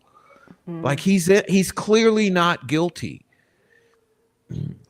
it might be though because they're more the people that are out in force now. The people who think he's guilty have forgotten about it. I I Maybe. guess I just feel like 3 out of 4 reasonable people looking at this would have to say, like, come on, man. Like, you're putting a guy, listen, if the death penalty was an option here, I always consider things in that way. Like, what Yeah. if this was a death penalty case? Would you kill this guy on this evidence? And for me, it's no. Like, how in the They didn't world even could pursue the death penalty. That's an interesting point, right? The state did not pursue the death penalty. I know there was an embargo at the time, right? But they still could have pursued it, right? I This don't know. like they still could have pursued it because people were on death row at the time. So they Right. didn't pursue it. Why did they not pursue it? Because they knew they wouldn't have a chance with this evidence. They knew it. It's paper thin. And for me, it's like when you've got zero forensics, they claim that the bullet is forensics, but even the juror admitted that they couldn't take that seriously. Like, even the juror admitted that the jury didn't really think about those forensics. So they all end up with zero forensics. You got drugged confessions, which also that has a subconscious effect, but that's it. And so all you got are witnesses alleging these anonymous points of a kind of a plastic or pliable timeline. I don't know. It's Have you been noticed an something? emotional roller coaster for me to go through this whole So, process. have you noticed something missing from this chart?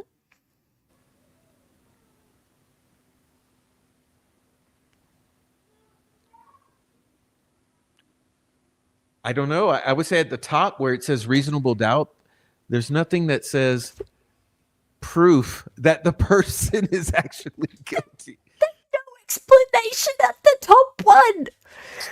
All the others have an explanation. What the world? what, what's going on up here? Did they run out of space? Well, you know what I like about this graphic though? At the top, you know that phrase beyond a reasonable doubt?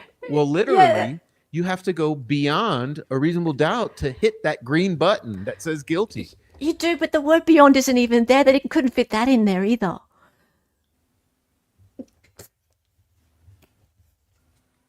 So anyway, I'm trying to work out a better way to make this graphic from all the way over here on the other side of the world.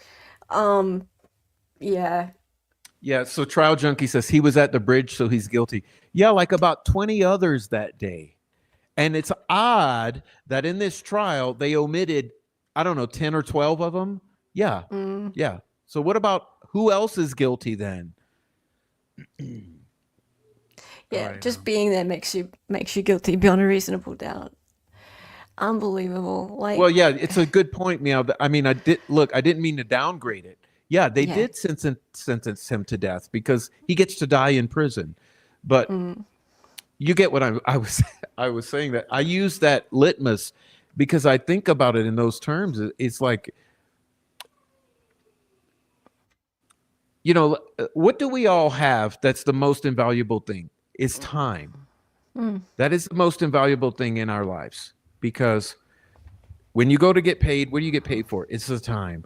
When you think of what you can never get back, it's your time. When you think of what you're going to run out of when you die, it's time. So, time is your greatest asset. And for them to, when you get sentenced for a crime, the penalty you pay is time. And some pay with death when they get sentenced to death, but for the most part, time is your sentence. That's why I don't believe it's okay to abuse prisoners, because prisoners, their punishment is time taken away. Their time is their punishment. So you don't get to go and like shock them or starve them or beat them or torture them, or that's why I do believe, I am a conservative, but I believe in prison reform or criminal justice reform because I don't believe it's proper to abuse a person when you've already taken the most precious gift from them, mm. which is their time. And so Richard Allen, he's now lost the rest of his time, and over what? Over Sarah Carbos saying he's muddy and bloody and there and that's him, but never pointing to him and never saying he's bloody until the third year when she's talked to the third time there's so many things that have just really been traumatizing. I know this whole community has trauma bonded for that reason. The amount of gaslighting and I guess I'm losing my words here, but would they expect you to believe and agree with things that no reasonable person who has a little intelligence would accept? And for me, it's like you got two dead girls. You have all kind of people who've confessed to killing them. You have a whole community who's told different stories for 7 years. And then you have someone who's no way tied to them whatsoever with almost a not a shred of evidence other than a bullet, which for me, the bullet's the only evidence. And it almost seems like I'm a conspiracy theorist. You already know. So I almost think like was that bullet planted? Like, did they somehow decide that we have this bullet and we're going to make it fit this guy? They fired it. Yeah, It was an unspent round. They fired it. you're comparing an I'm an unspent round to a fired cartridge, and that's I'm an Australian. We don't even have guns, and I know that's not right. and that's why you're here. Come on Everybody, now. think that. Do you see why? She understands. She gets it. Yeah, That's for those who ridiculous. don't know guns out there, let me remove this. For those who don't know guns, here's the deal. Never, ever, ever in creation would you have to fire a round and eject a cartridge in order to match a round that has not been fired. That's not the way guns work. Ever. That's a But it was necessary to mismatch. convict Richard Allen. Just a mismatch.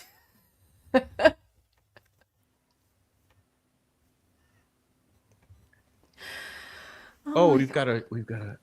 Okay, well, thank you, Helen. Thank Listen, you. everyone, please thank her before she leaves because she has been so gracious with her time and she's been amazing. And Thank you. Thank you for having me. Come on my channel sometime. I will. And we've never seen those pixels so zoomed in, and that's been informative too. Now I actually understand what it is. It is. And yes, thank you everybody. Have a look at my videos. I've got a few of them on this particular topic and also on the exhibits that were released a little while ago by Nick, the Libby phone and things like that. So all that kind of stuff. It's all available. Have a look. And thank you so much. I really appreciate it. You've got a lovely chat. They're all fantastic. A few They're people I know. amazing Lots in of my people I chat. don't. But please, I'll send them Lovely. over to your channel to subscribe, please. And thank you. Excited utterance, yo. Much appreciated. Bye bye. Thank you.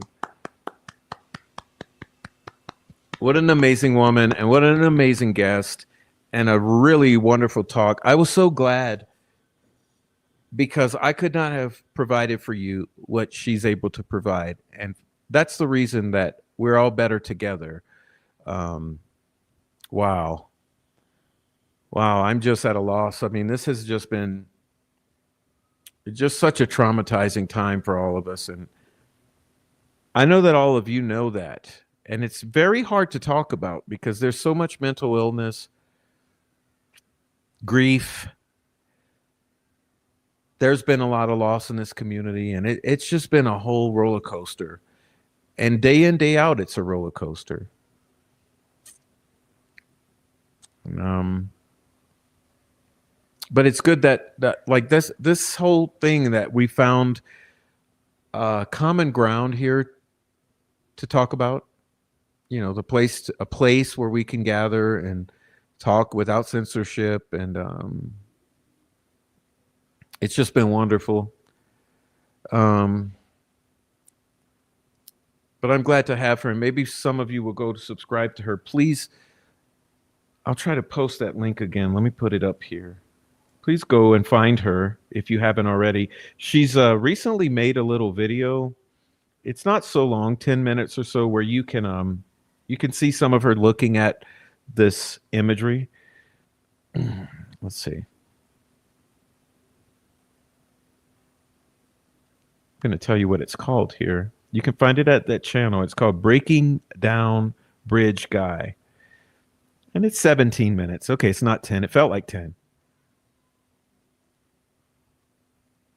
But yes, please thank her and subscribe to her channel. Now, let me put it up on the screen.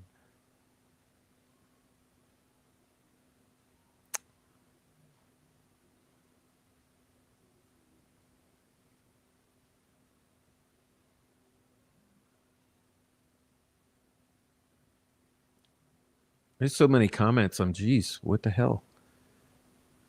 Okay. Geez, there's so many comments. How can I ever get to that? All right, so let me put up the link there. There you go.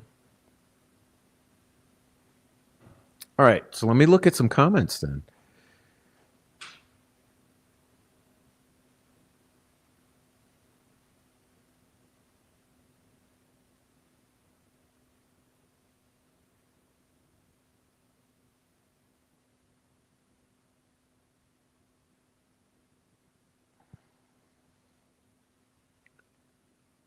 All right.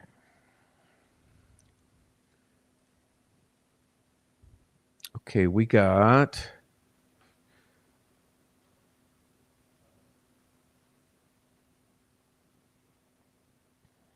I'm trying to do 5 things at once. I apologize.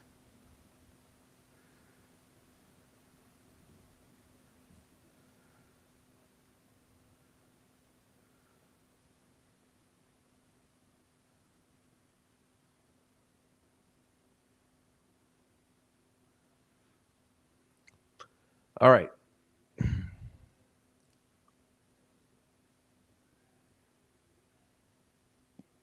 You've been in top chat the whole time. You lost your, you missed out big time. Everyone, you got to hit newest or show all, whatever the damn button is. Am I lost as well? Let's see. What's the button called?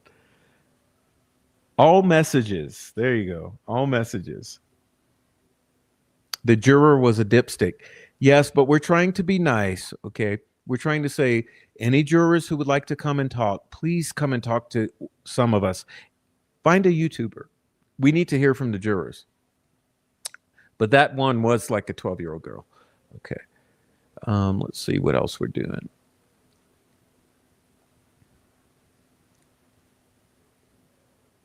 This is where I read 1 hour old comments.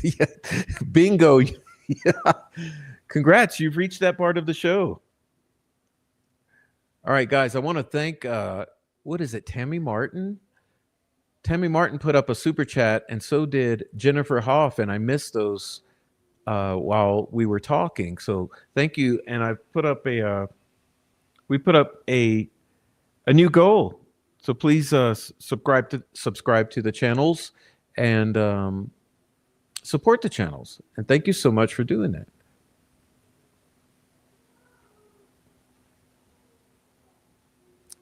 Yeah, you would expect that there would be some CSAM or some kind of weird stuff.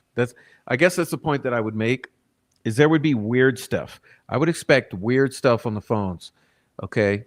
Or at least some proof that you knew of the victims. Because let's be honest here, the victims are usually targeted.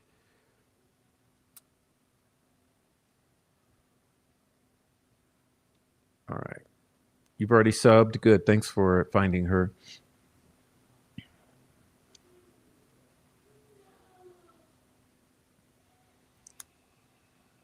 Right. I'm not going to read through our old comments. I'm looking at them now. They're not that many anyway. You guys were basically talking about what we were showing.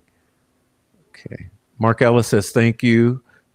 Sweet Dude Shibby says thank you. Dennis McKean says thank you. Critter Mama says thank you. Marie Kelly says thank you. Susie says thank you. Faith Ross says thank you. Everyone says thank you. Thank you. Thank you for being so nice, y'all.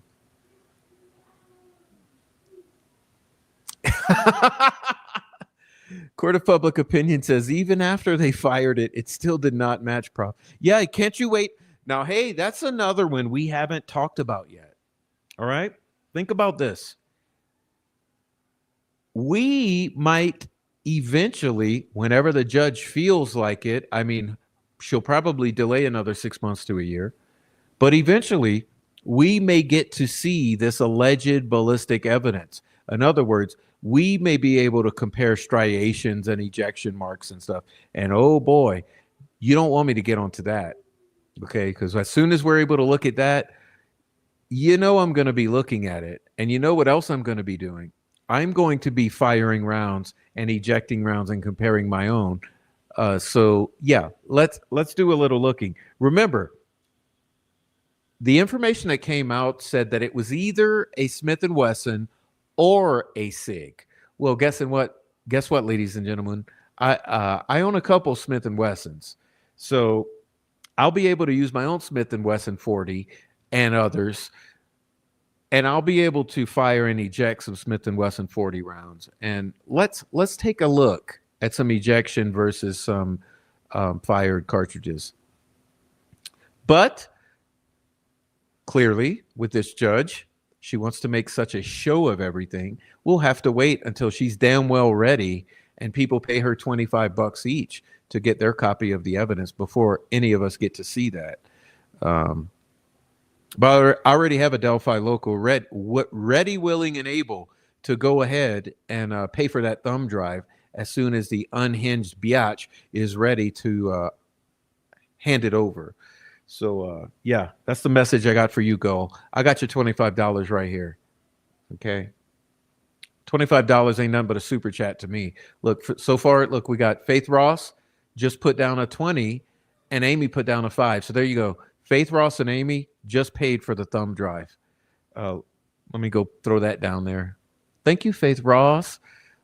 Look, we're gonna convince Gull. There you go.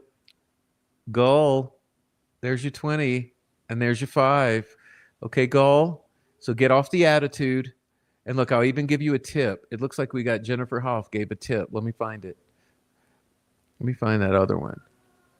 Okay, Jennifer Hoff. We're going to crowdsource your crowdsource your $25 thumb drive, Judge Francis Skull. Okay. Anyway, I'm sorry. I think I'm losing. I just lost my place trying to be a smarty pants. I'm a smarty pants. I lost my place. Gosh, see, see when it comes back to bite you in the ass. Oh well, it wasn't meant to be. That's enough of the chat. Okay, I goofed. I don't know. Gull must have done her blood moon ritual last night, and so she's really powerful right now. So she jinxed me. But here's the deal. Here's the deal. I got my $25 ready for my friend to go over to the courthouse and pick up that damn thumb drive. So come on, Gull. Come on, dude. Clock's ticking. Clock's ticking. All right.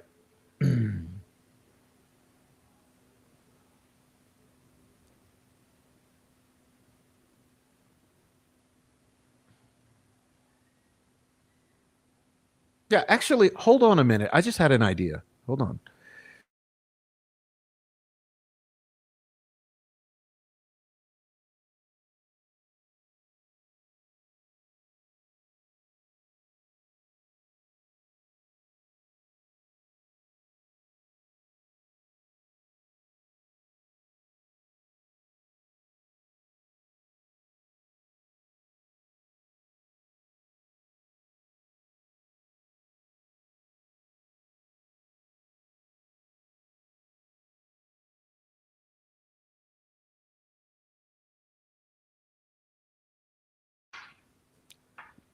Okay. All right. Sorry about that.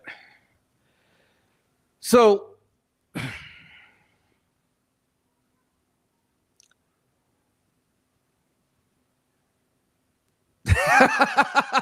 thank you.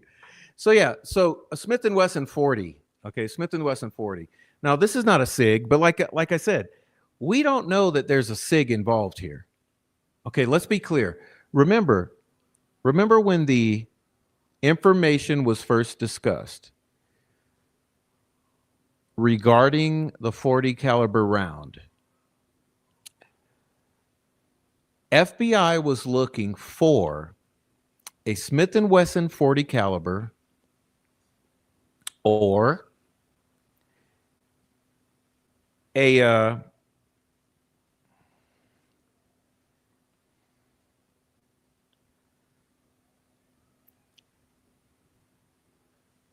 SIG. Now it's interesting.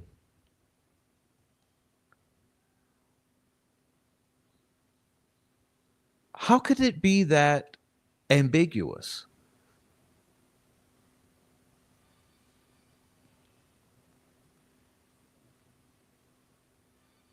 Think about it. Think about it. How could it be that ambiguous? I'll wait.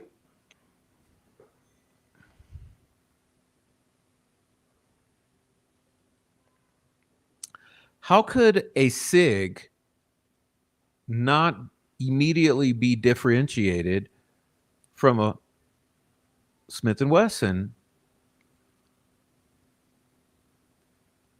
It's really bewildering.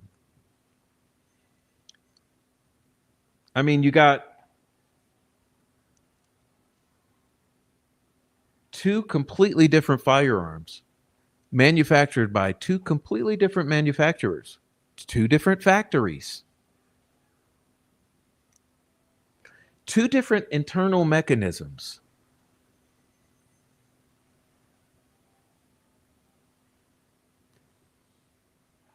I mean, listen. I could put it into the search engine right now and it just ask the question like, how many, blah, blah, blah. But I'm telling you right now, there are countless manufacturers of 40 caliber handguns. So what was it about this buried in the ground? Remember, this round was buried outside of visual range, not even in the leaf litter. It was buried in the ground. Ground contains rocks, sticks, twigs.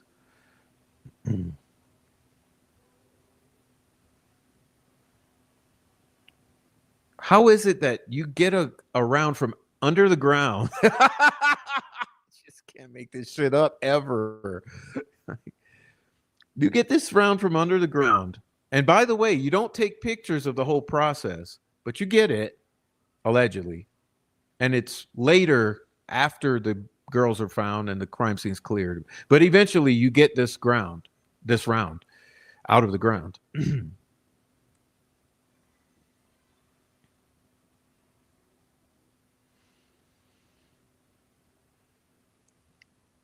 You get a whole mechanism that's it's complicated and it's machined. And you're supposed to you're supposed to believe that somehow this round ends up outside of it, ejected. And that when you look at this round, there was some type of marks on it, which clearly they're going to be. I mean, there's going to be marks from putting it in. Listen, you non-gun people. When you put the bullet in to the magazine, it gets scratched. Okay, so let's back it up. I want everyone to understand. Oh my God, this shit is crazy. Okay, when you put the bullet in, it gets scratched as it goes into the magazine. I hope you understand that.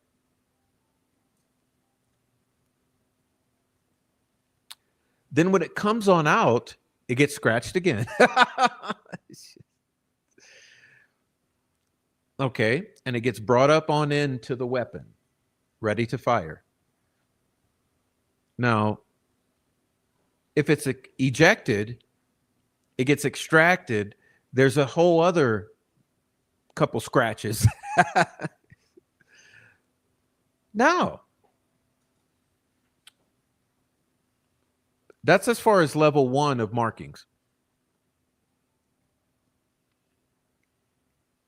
Now, you tell me how, in any way, in order to amplify or magnify those markings, this so-called ballistic expert who's aiming to match this. Well, I left out a crucial part. The crucial part was, first of all, you've got all these levels of markings, and you've got two different manufacturers.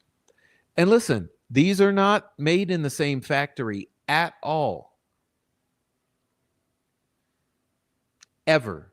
Not Smith & Wesson and Sig. No. Yes, there are some factories that make parts for guns that become branded later.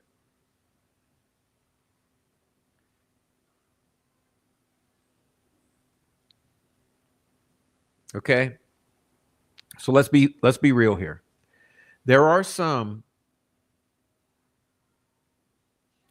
gun parts and lowers and whatever you want to call them, all kind of parts, internals, externals, lowers, uppers, that are manufactured by a general factory and machinist.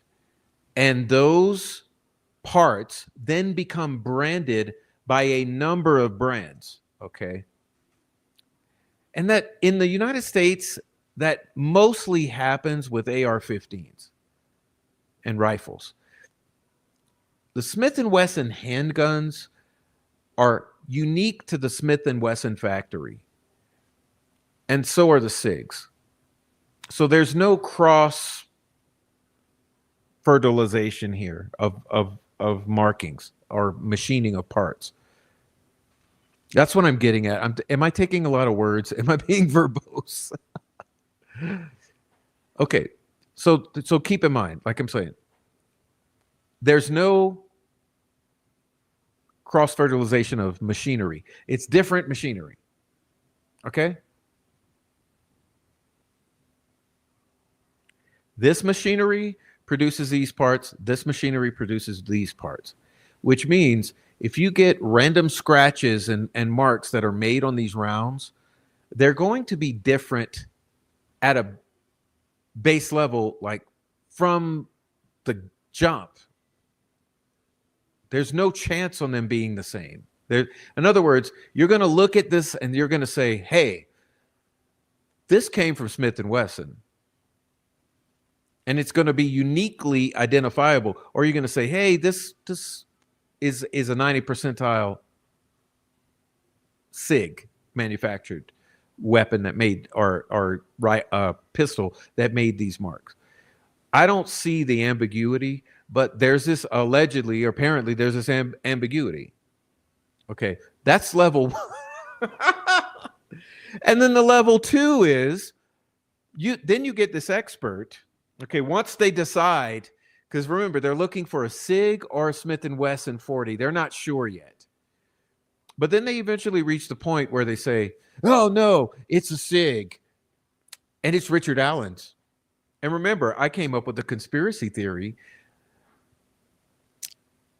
that went like this. All right, listen. When you want to go purchase hey, this is also for all of you who don't understand guns or purchasing of guns. Because I know, are you libtards? You don't like guns. Okay.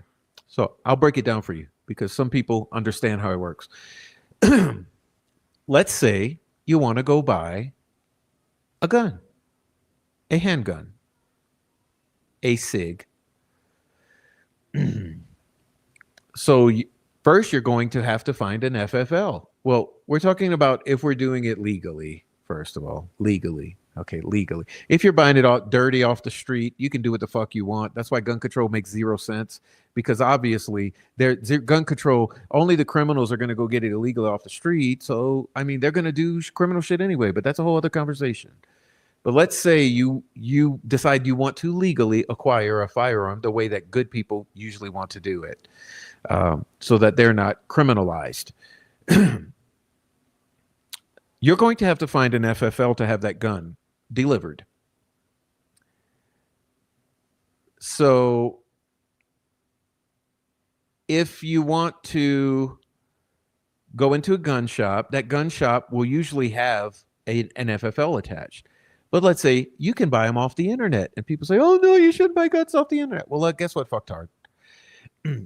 You're going to also have to use an FFL off the internet. So if you go to the internet purchase, it will be delivered to an FFL, which is a de facto gun shop. Okay, so then you go to the FFL, which is your de facto gun shop, except they don't have a bunch to choose from because you've already purchased it off the internet. You've purchased it off the internet. You don't need the gun shop to have 38 guns to choose from in front of your eyeballs, because you've gone and you've internet shopped. So you're still going to a gun shop to pick it up, but the gun shop is called an FFL. So you go into the FFL, they have your gun that's been delivered. Well, then you have to sit down and you have to give your ID and you have to fill out all these pages for the FBI and the Homeland Security and whoever, the feds.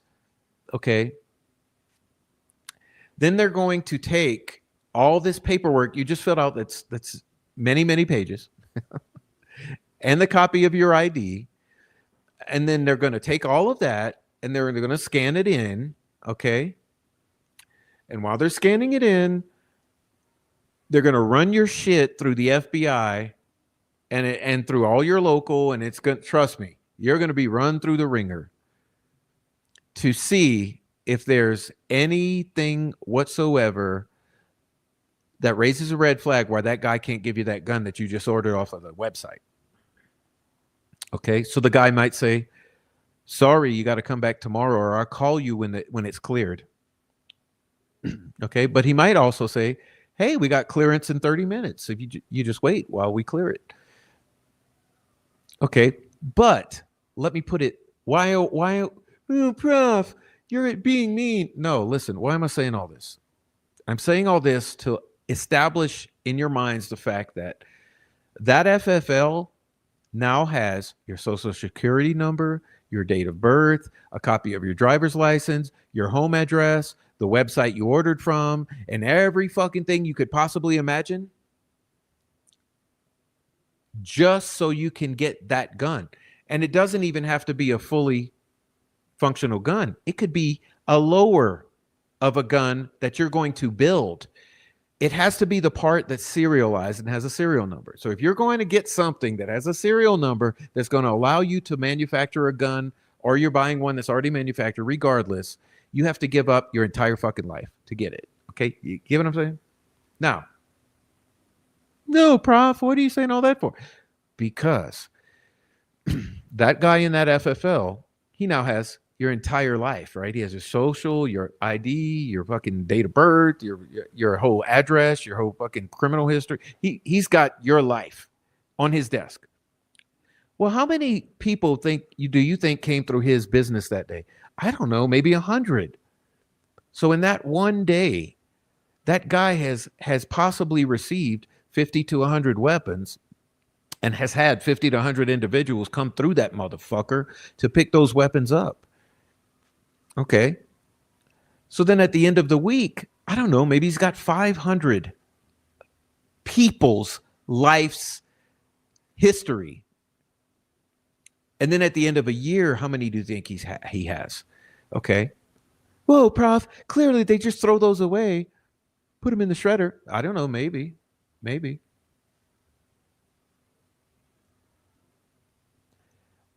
What you actually have with an FFL is a de facto gun registry, right? Because he has records of every individual who's legally acquired a firearm through his business and been cleared by the FBI and the state police, etc., through his computer system. And then every fucking gun store and FFL in the state that you live will have those. Okay. Now, some of those records will go back years. Okay. So think about this. You need to think and get off all of your distractions. Think about reality here.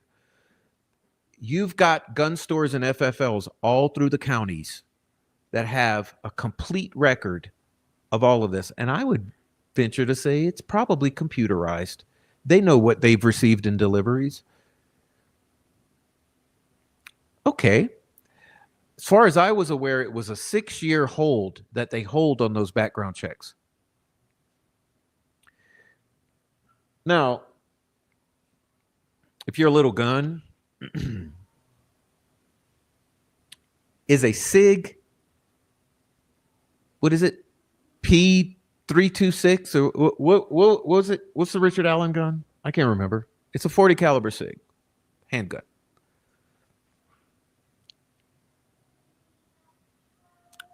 Okay. So let's say they're looking for a 40 caliber Smith & Wesson handgun, and they're also looking for potentially a 40 caliber SIG, P320. I don't know. I don't like the SIGs are terrible fucking guns, to be honest with you. Okay, can we be real here? The SIGs are terrible guns. They have terrible customer service, and they also have terrible. Some of them are not drop safe. So if you drop the gun, it can shoot. what I'm getting at is that these guns, okay, P226, okay, whatever. These guns, let's say you've got somebody that's kind of a dirty cop, Jerry Holman, and he's looking for either a 40 caliber Smith & Wesson, a 40 caliber SIG. And he's like, you know what? Let me go talk to old Jim Bob at Carroll County Guns and see who in the past 6-7 years has purchased a 40 caliber SIG or a 40 caliber Smith & Wesson. So he could go to Jim Bob's Carroll County Gun Shop and he can get Jim Bob to give up the deets, the info. Okay? He could also go to every other Jim Bob's in the Tri-County area and get that list. He might end up with a list of 100 names of guys. And let's say he knows it's a male, so he's going to ignore the females. So let's say he has 100 guys now on a list that have purchased SIG and Smith & Wesson 40s. So now he has a list of 100, 200 folks. And he's like, hey, man, oh, yeah, that's good. Well, hey, let's put this down here. And now let's look at the tips. Let's get Kathy Shank in here. We get Kathy Shank to give us the list of the tips in the database. And then they're going to put them side by side. And they're going to say, okay, we got, let's see, we got all right, we got that one. David McCain bought one. Ron Logan bought one back in 2012. We got Richard Allen. That's the other guy. And we got Brad German. You guys, Brad Holder. Okay, well, yeah, well, I want to mess with David McCain. I mean, obviously, it's not him. I'm not going to mess with Ron Logan. Obviously, it's not him. I ain't going to mess with David McCain. Obviously. Oh, no, not Brad Holder. He's a brother of fucking Nick McClellan. He's all right. No. Oh, who's this Richard Allen guy? Oh, he only lives a little bit from here.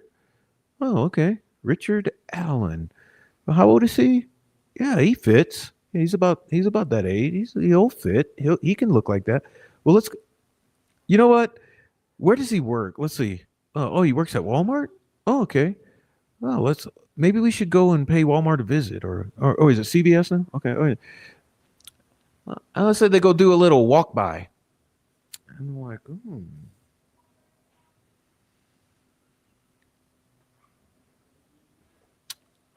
I mean, I don't know, man. I don't know about you, but looks to me like he might work, man. He might work.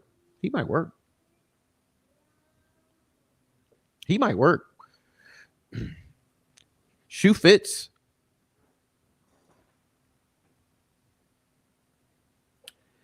And that would explain why you get Tobe Lesenby with a 40 caliber round on his desk on primetime television.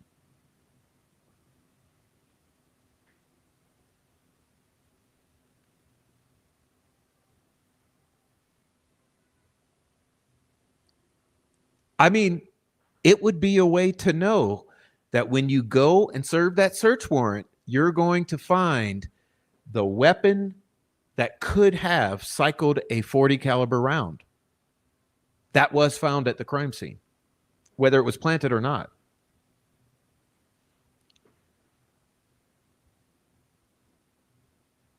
And I've said this before, but hey, I'm a conspiracy theorist. I just think of what's possible. I think of possibilities. That's what I do. I think of possibilities. It's sort of how you do things. It's the way that I did things in physics that actually worked. I thought to the end of every possibility. You think it out to the exact end. And when you think out the exact end of this scenario with this bullet and this gun and the matching of Richard Allen and the big thing that they found at his house that ties him is this 40 caliber Sig Sauer, which they were already looking for, that he just happened to have in his house. Now, you say, well, Prof, it doesn't match his weapon. Well, of course it doesn't, because it didn't come from his weapon. It didn't come from his weapon. It came from a SIG, which was one of the two possibilities that they decided that these random marks on the unspent round or unspent cartridge or the unspent round, that it would match to one of those guns. So then you get to the next level of fuckery, which is very. So explain to me now, how is it that you've got this guy and you've taken his gun and you've got this round that you say came from his gun, and you're trying to match, you're trying to say what happened is he racked the gun and the round shot out. And when that happened, it left marks that proved that it's his gun. Okay. So wouldn't logic dictate that you should be able to take 20 rounds, put in that magazine, and eject them all out, and at least, I don't know, a portion of them? I don't know. It could be 1%, 5%, 10%. I don't know, half of them. Some of those rounds would match that unspent. It kind of would make sense, right? But no, not in Delphi. Nope. What did they have to do? They had to find a woman who would, I guess, compromise her integrity enough to say, excuse me, yes, I was able to match this to his weapon, but only if I fired the round.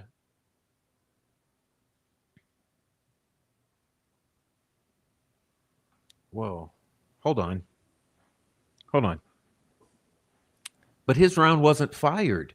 The round that you say was his, it wasn't fired. It was just ejected or extracted, ejected,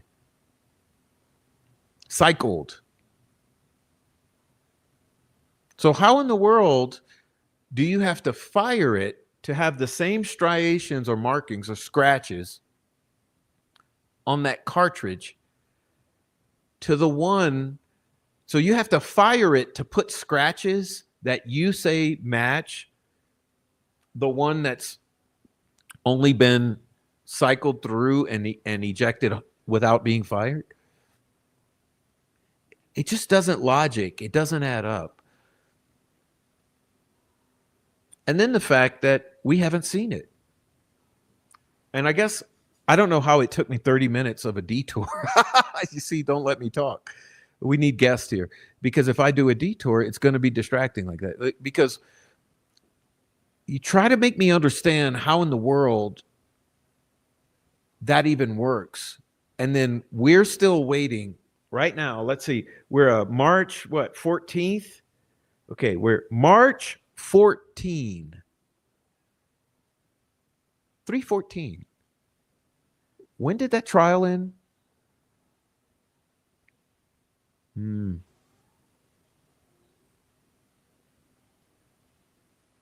Well, when was sentencing? So we're March 14th, and all we've got from that judge is a smarty pants, smart ass, a snarky ass, bitter order that she will release the shit eventually when she feels like it, when she has time, if she feels like it, as long as you pay her $25 when it's convenient for her.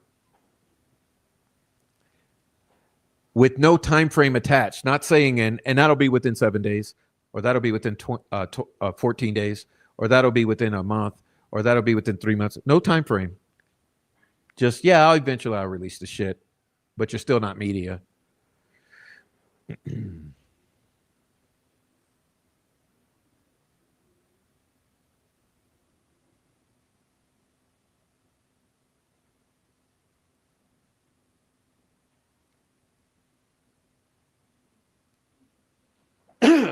Anyway.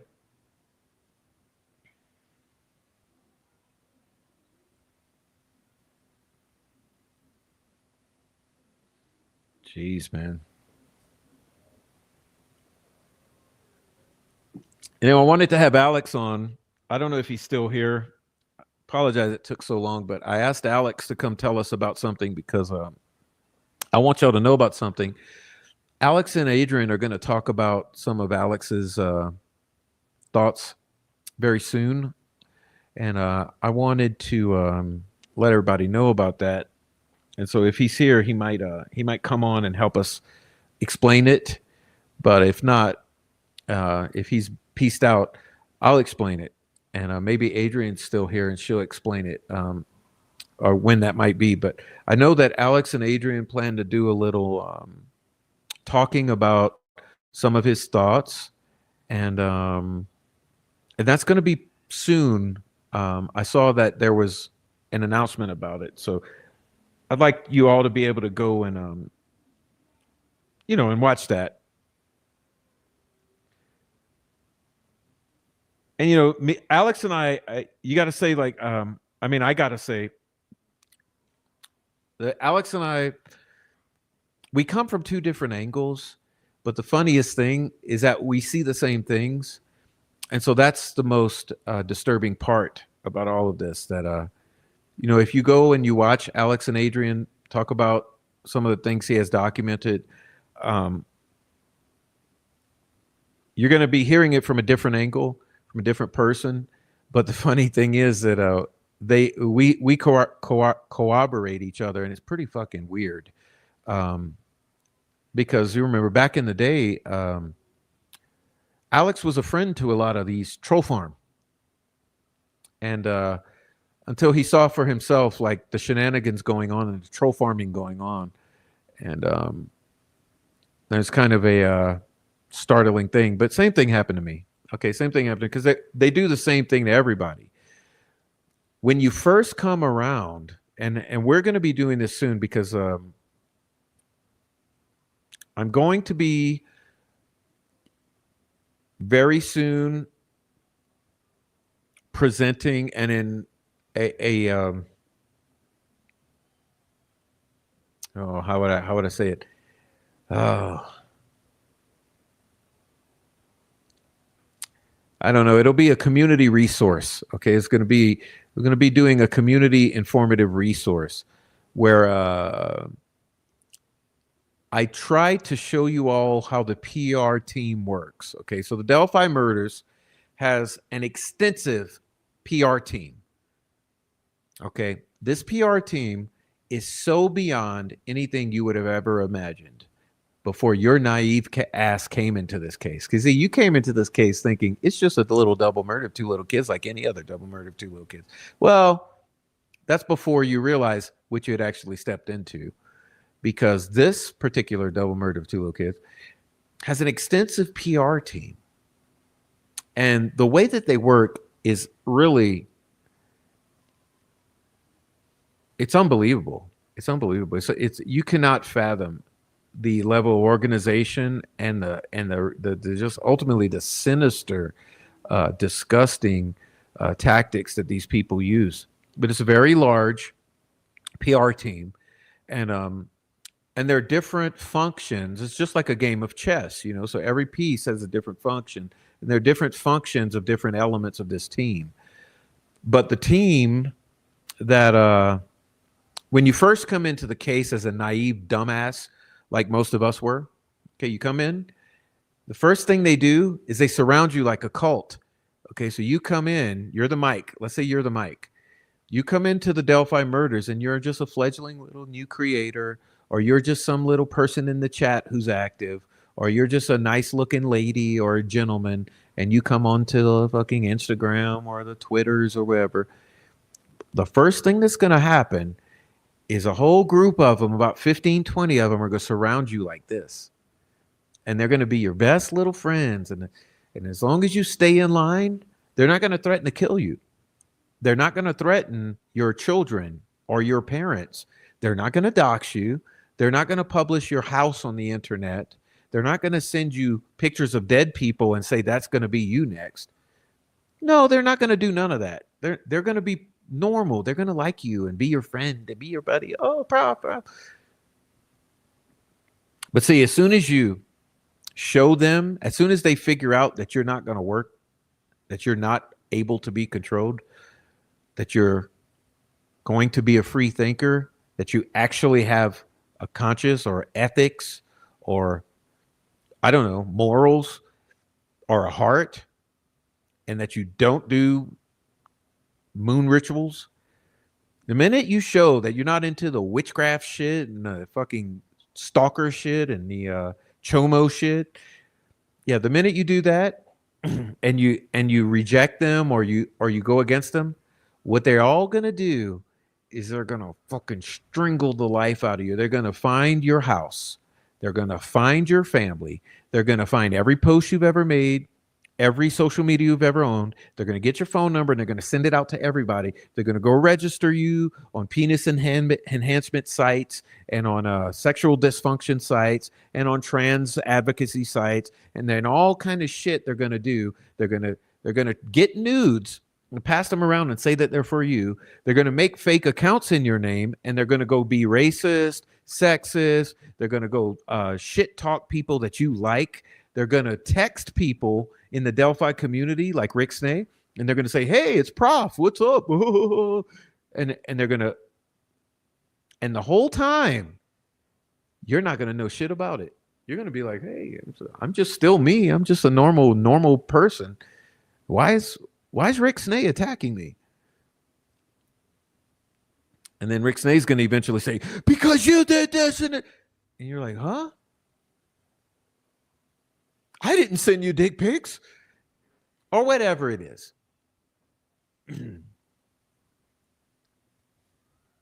Or I didn't go on Andrea Burkhart's and call her names and talk about her husband. I saw you in there. Oh, you did? You got screenshots?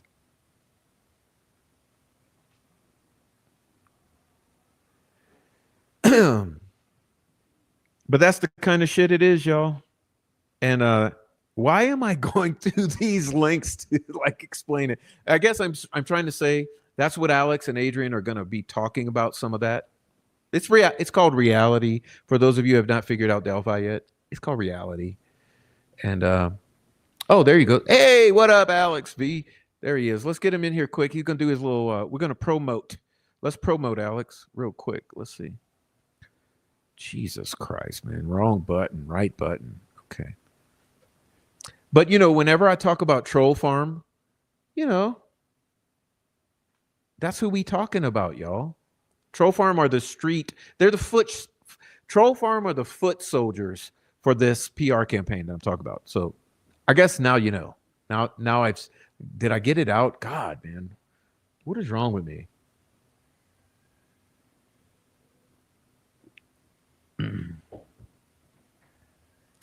It's Friday night.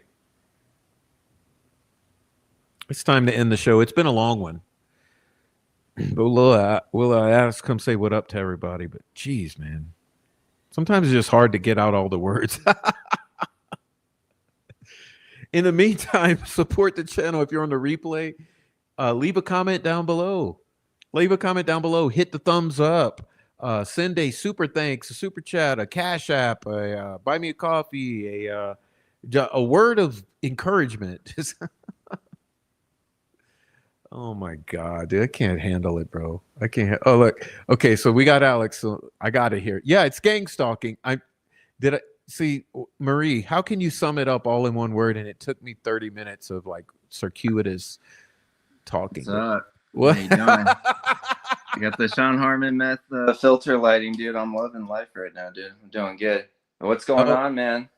Oh, where's the nice lights, bro? Where's the nice lights? I'm thugging it out right now, dude. But dude, I woke up today. Everybody was fucking as happy as could be across the board. Like I don't know what happened, dude. It was like it's probably because that blood moon fucking bullshit or something. I would hope it was something cooler. They drained some blood and did some dances and shit. Yeah, dude. I was just getting like when you have like if your dad or mom calls you or like relative or whatever, it's just like a pleasant phone call. It was just like that today, back to back to back to back to back, and it was just like it was good. It was a good time, dude. Good news. But yeah, everybody's feeling happy. So basically, we're gonna retry the Summer of Love, and I don't mean that ironically, like we did last year, and it was good. But the difference this time is we know like who the agitators are, and so like I'm giving them troll immunity, whatever. But we keep love from a distance type of thing. You know what I'm saying? This time around. But man, what else happened, dude? Dude, Prof, we brought fucking Law and Order to this fucking motherfucker, dude. Like, dude, we brought some peace and calm to this bitch, dude. But man, what else is going on? Yeah, that's about it, man. What's going on with you over there? Oh, well, Truth has a way of doing it. I remember like back in the days in college, we'd be all fucking around in the classroom, and like we'd be in the music class. So, we'd be like at the piano and like jiving up and shit like this, and everyone's shit talking. And then the drummer would be bop, bop, bop, bop, bop. And here comes the prof, right? The professor comes on in and he's like the man. And he comes on in, everyone like just suddenly like downshifts. And then he's like, yeah, so what's up, everybody? And he goes, boop, boop, boop, boop, boop, boop, boop, boop, boop, and he plays the best chord you ever heard. And everyone's heart just melts, and everyone's like nutsack drops and all this shit. And all of a sudden, everyone just goes boom, God centered. damn. And I think that's what we did. That's what we did. Yeah, We it's walked good, in. man. We just said like, "Yo, this is the truth, man. This I is the see a truth." lot of goodness coming out, but it took a lot of bitch slappings and all directions to get there. But now like yeah, it's good right now. Everybody's just vibing out right now. But oh man, yeah, I'm excited, dude. I'm excited. I've heard nothing but good news, man. I hate getting on lives and be like, oh, I heard some great fucking news, but I can't tell you right now. Blah blah blah. And then when people see that shit, they're like, well, why the fuck are you even opening Why your are you fucking even mouth? saying it? Yeah, but they're the thing with that, even that, because everybody does that shit. The thing with that is like you could tell if it's like somebody you've known for a while or whatever. Like, oh, they probably really did hear some real. Like, basically, it's a sensor. Like, oh, times are fucking good right now. But because you can really tell when they're not fucking happy and shit, everything's going to shit. So like it's the opposite of that. Right now, but. Yeah, dude, it's gonna be a good year, man. Everybody's fucking just chill right now, dude. But yeah, I mean that the case is organized crime, bare minimum, and you know, there's just a few solid kind of facts out, that things that are kind of unshakable. With that. And that's the thing, dude. There is some stuff, it's not really blasted out there that both sides do agree on. And sometimes they'll do it behind the scenes, whatever, but some things matter to them, like either family has to be involved or Ellen has to be involved or whatever. Shit like that, or this is connected, that's not connected. But there I think we really got to the really like simple stuff that it needed to be rehashed, and we weren't the first ones to do it, to be honest, dude. But we were like DJs. We had to go back to like, what was important at the beginning of the case and kind of just remix it, rehash it, dude. And yeah, it was a fucking hit, dude. It was a hit. Let me bring this up so I can show everybody what I'm talking about, because I don't want to fuck up. Let's see. Oh, no problem, man. I'm tired, man. There it is. So listen, y'all. This is the channel. When do you think you're doing the live? Maybe Adrian knows. I don't know. Yeah, she'll know. Probably next week sometime, I would imagine. But I'm not gonna be on some like fighting time. You know what I mean? So like it's gonna be respectful. I'll say that much. So like it's good vibes, but it will get to the important fucking. So points, so you put together some of your receipts that show some of the things you've been going through. Yeah, and, I mean the basic point of that, dude, it's like, yeah, the case is organized crime, because it was a uphill battle with that for a while, and we kind of passed that. And as far as like who's innocent, who's guilty, who needs to pay that and who needs to go free, that type of shit, like it wasn't so much about that, because that's even more uphill battles, you know what I mean, in different directions. But that one, dude, we fought pretty hard. You, me, and a lot of other people. Was it last year and shit like that? So yeah, I think we passed that fucking point for sure. And yeah, it was pretty good, dude. But yeah, there's just a lot of good shit going on right now, man. I'm pretty fucking Hey, happy, dude. let me ask you some shit. Yeah. See, I just crashed the stream somehow. Oops, but I think it's back up. Let me make sure people can see us. Shit. Yeah, I crashed it. There. Oh, Does that mean it closes it out and restarts or what? No, it just. Glitches I don't know. out. I goofed. I did something. I crashed my own StreamYard. What happens, dude? Okay, so. Oh, I wanted to ask you about come on, the news of the hour, man. The bridge guy video, the fucking controversy of the week. Yeah, you know how I feel about it, dude. Like, I don't care. You know me, dude. I don't fucking care if I look stupid. I think people should be able to fucking question in all directions. Because let's say it's real, you should be able to question it. If it's fake, you should be able to question it. And there's real shit that is sus about it to me, in particular. Especially like the 213 shit is good, solid conversation. That goes all over Foster MK Ultra world. And I mean, me in particular, dude, the whole there's a lot of avenues with that shit that are safe to cover because they go back like decades and shit like that. Like the number 13 shit, 213 shit, like military foster connections to trafficking and shit like that. And it you could really hit the point forward without having to do like singular attacks, like, because when you do that shit to new audiences especially, they're like, well, who the fuck is this supposed to be? Like, who is this? I don't know who the fuck this is, so I don't care. But when you say fosters are involved in trafficking or MK Ultra trafficking, then they fucking get it. Like they yeah, Hold on. the message is, no one knows your words. Okay. Yeah. Video. The video, yeah. You think that shit's real? I think it's fake. I'm gonna air it. Even if I'm wrong, I don't give a fuck. I don't give a fuck if I'm wrong. Whatever. I mean, well, let's put it this way. Does it look real or does it look fake as fuck? Everybody can agree that there's the common ground that it's at least tampered with for sure. Yeah, but I don't know if it's. I mean, dude, my own personal opinion, and I said it yesterday or a day before.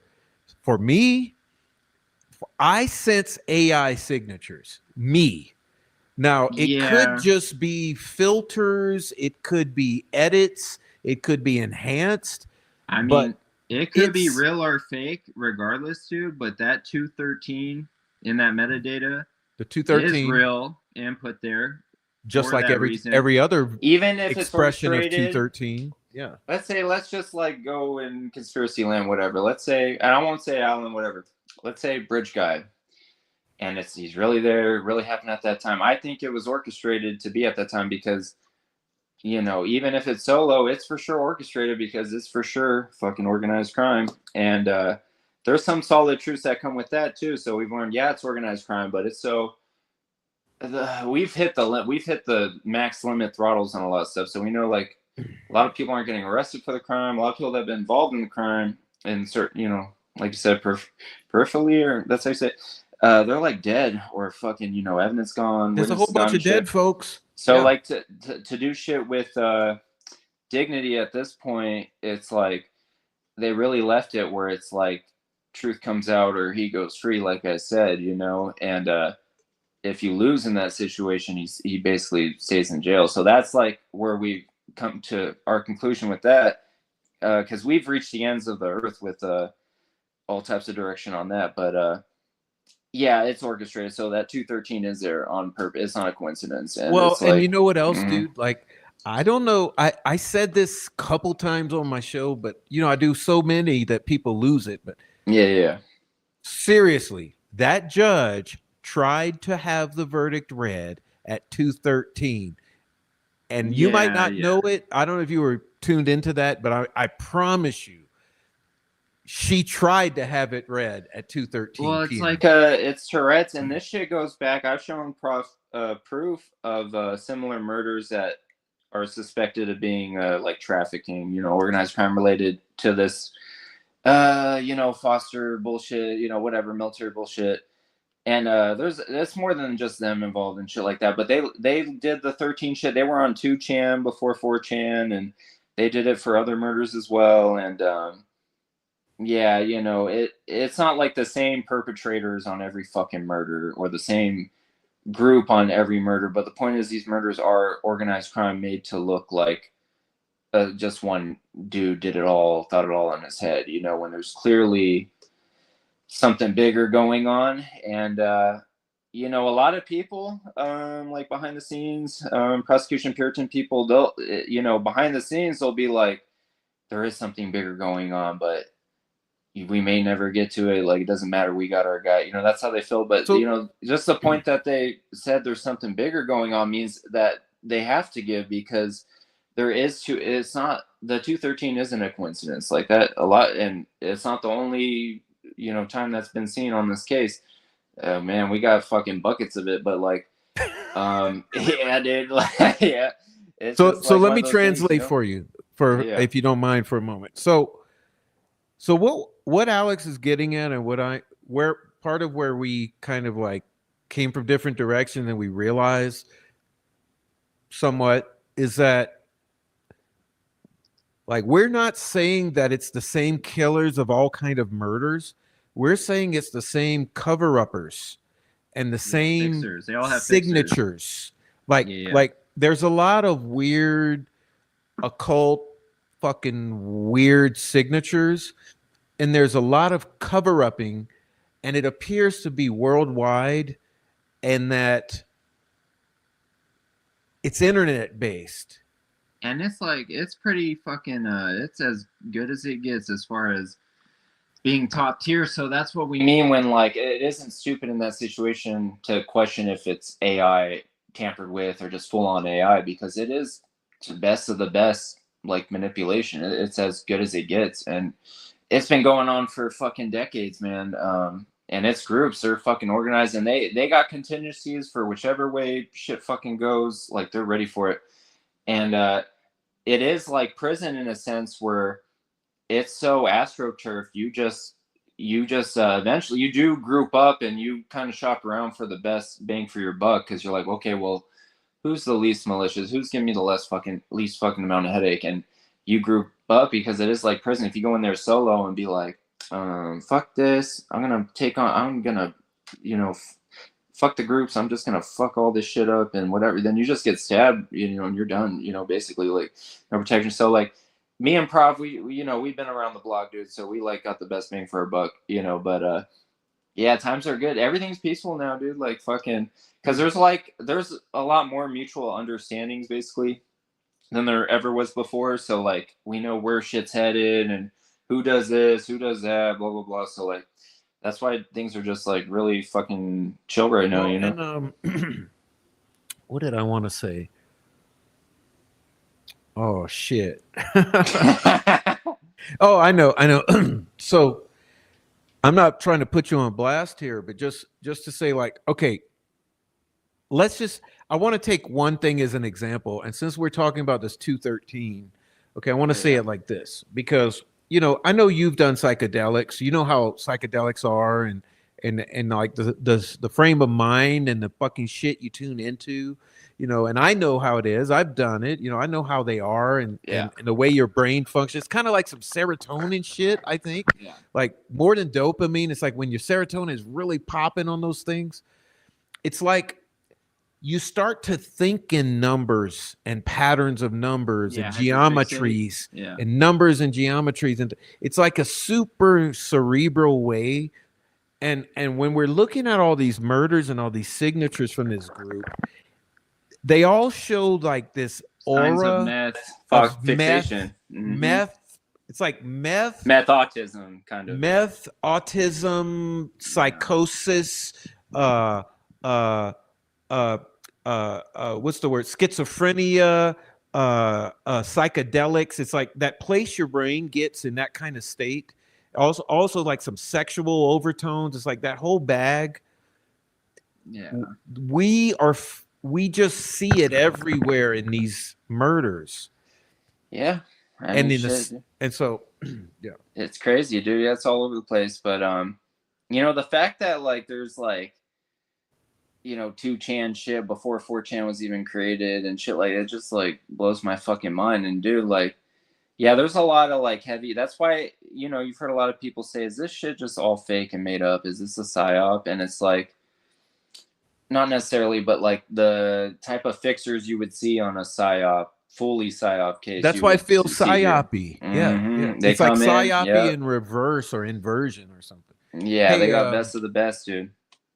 what is the what is about the what was going on with 2chan? Can you say that real quick before we? 2chan was before 4chan. 4chan was based off 2chan, and that is in the Japanese murders. And me and Prof, some of it I can't speak on, but we found links from Delphi and Stevenson's, like solid, like current in the present day links to that.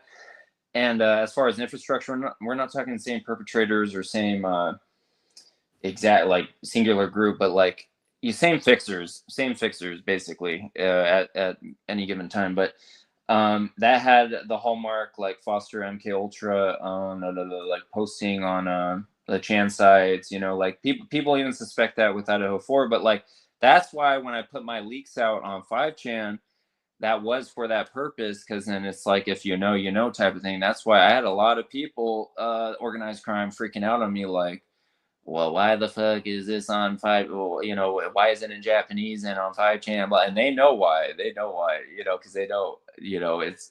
I'm saying what I'm saying. It's like, yeah, these are organized crime. We're not buying your bullshit, whatever. But at the same time, dude, like we passed that point where it's like, okay, I'm not buying your bullshit, so now you got to die or get arrested, because we've already been through that battle or whatever before, back and forth. So like, we're at a mutual understanding of like where things are headed. So that's why, you know, it's calm and all peaceful and shit. But at the same time, we're at a mutual understanding amongst each other, like you and me and other people, like, yeah, there's something bigger here. Like, yeah, it's organized crime at bare minimum. And yeah, there are heavy duty fucking fixers on all these shits, you know? So, you know, that's not a controversial fucking thing to say, you know what I mean? But, you know, it's there, you know?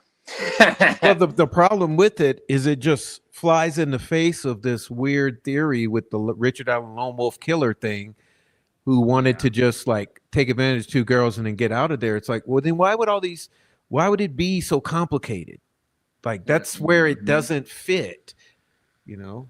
You got to explain in order for you to make Richard Allen guilty. You got to explain how would it be so complicated if there's a lone wolf killer that's just on his own doing his own thing. And like, why would everyone be trying to protect Richard Allen? No one is. Yeah, it's wild, dude.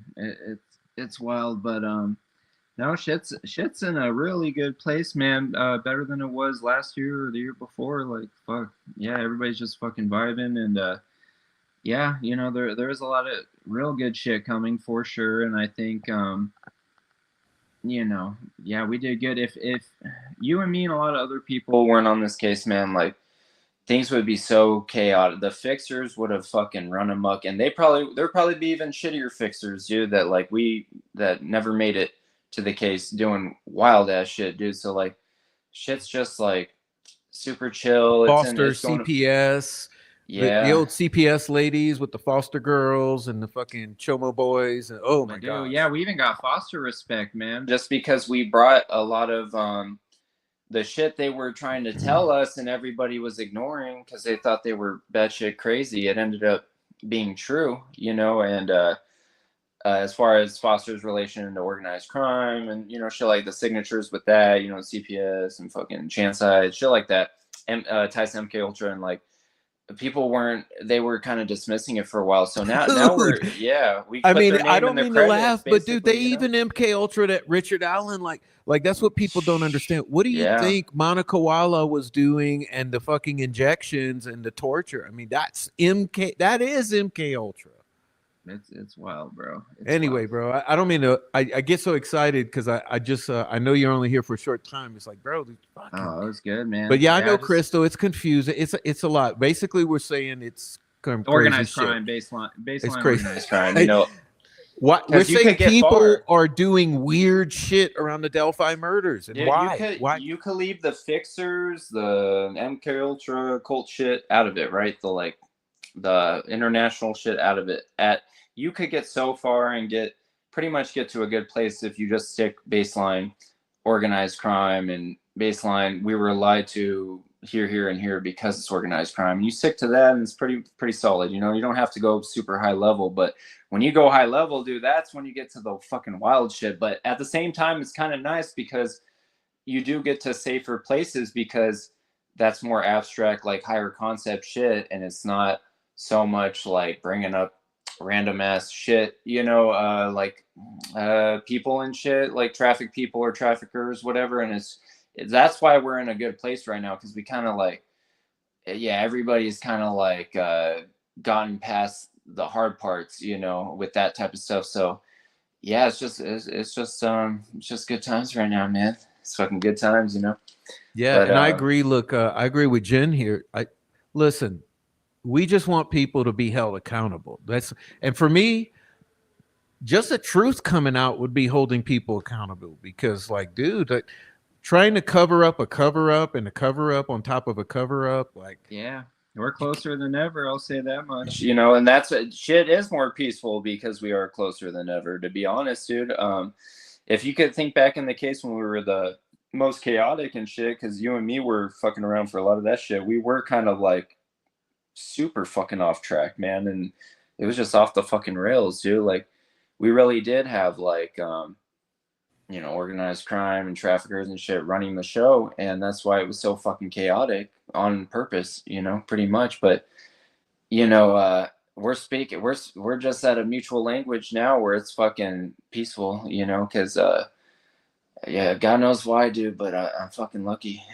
We're lucky, dude. It's gonna be a good summer, man. But yeah, who knows what else would happen? And dude, to be honest, like between you and me, like I don't like the Japanese murders and shit. It's like I don't have to force it, jigsaw it in. It's like, oh, this has to fit in, and these signatures have to match. It's not like that. It's just that like you see certain things over time, and just like if you had any big break in Delphi or any other true crime case, it's like past experience, like probably helped you before you got there. You know, before true crime or whatever. So like you know whatever built up your intuition or wisdom. So with those type of cases, you know, you find something similar with some similar bullshits going on, you know, fixer bullshit, government involved bullshit, then organized crime involved bullshit, then, you know, it really can only help like your intuition, even if it's not, let's say it's not connected in any way or whatever. So that's kind of how I feel about it. And it's, you know, I see the people saying the same thing on that case, another case, like the more I learn, the less I understand, basically, you know, so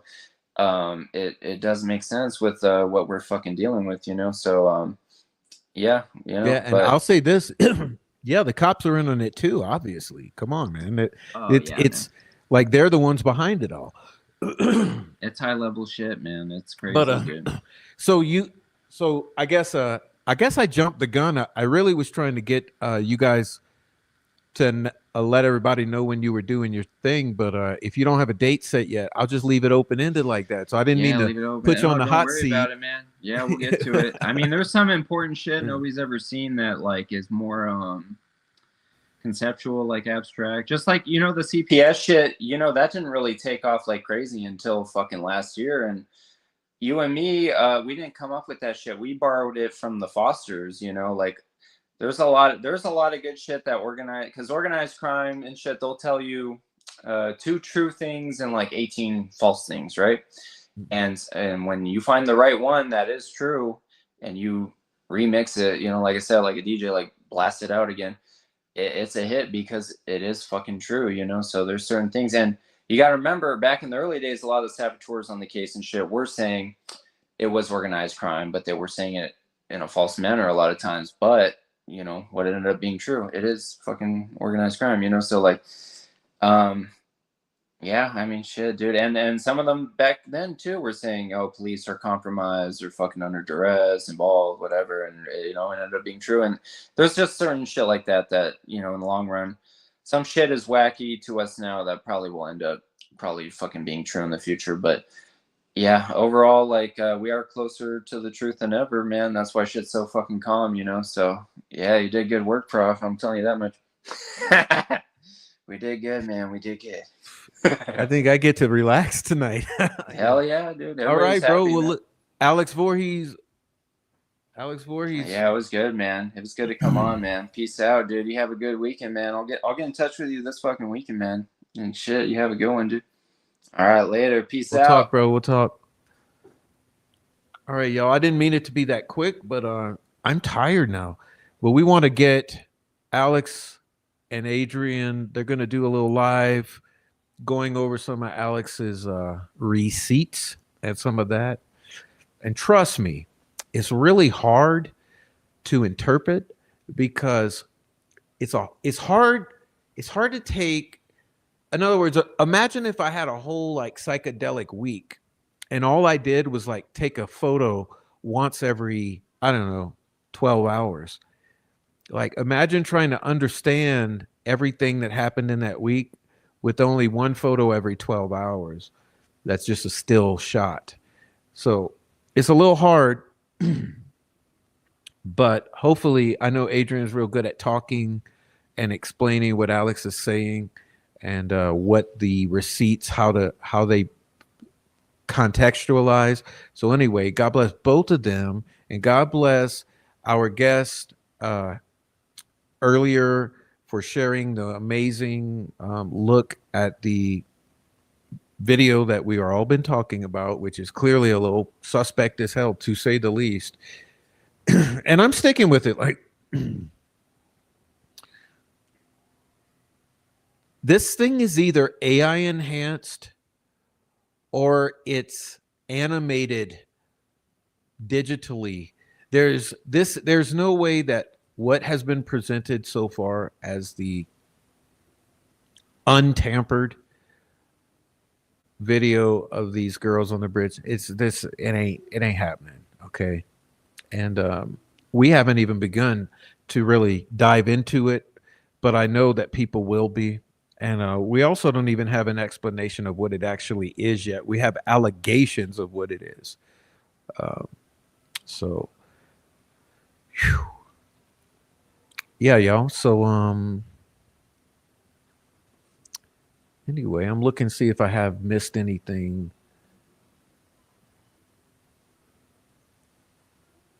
All right, y'all. Good live. Yes, good live. Good to see everyone here tonight. Thank you for everyone who was here supporting this damn shit. Okay. All these super chatters. We had Tracy Thornton, Mark Ellis, Niobe.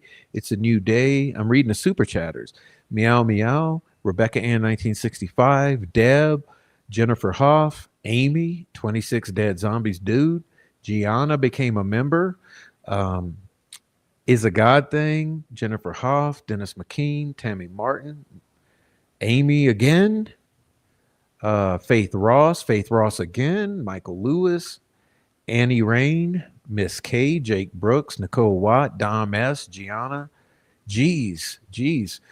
You guys really showed some love with that tonight. So thank you so much. And anyone who, I don't necessarily want to name people who might text me or send some other support that way, because I don't like going against your wishes. I don't know if you want to remain anonymous, but anyone who's contributed to help out the channel and myself, and also any of our other channels, like I said, go ahead, subscribe to In Light in the Dark, and you'll get the notification if you want to whenever she's going to go live with Alex. So boom, that's that. This is this, and oh man,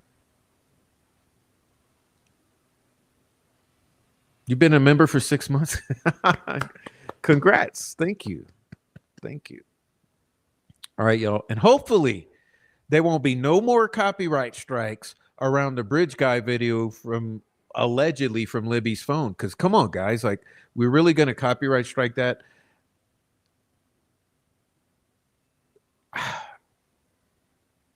I'll say enough. That's enough. I might comment on it again in the future if it continues to be a problem. But yeah, I think it's Yeah. Why? Never mind. Never mind. I'm over it. I'm over it. All right.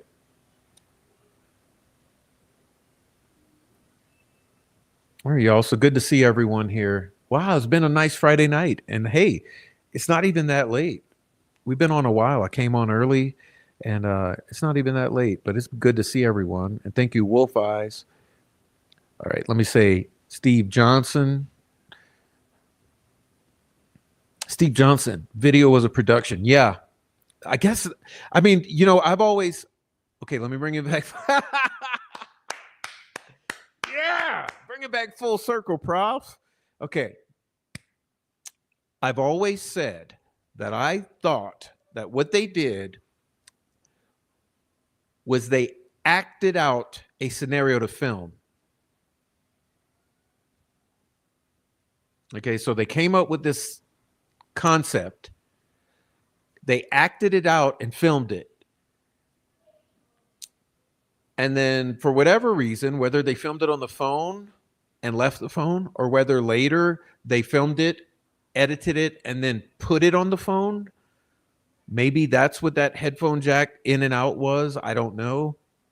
But I had always thought that they had created this piece of media, the Bridge Guy video, and they had planted it on the phone and left it there to be found.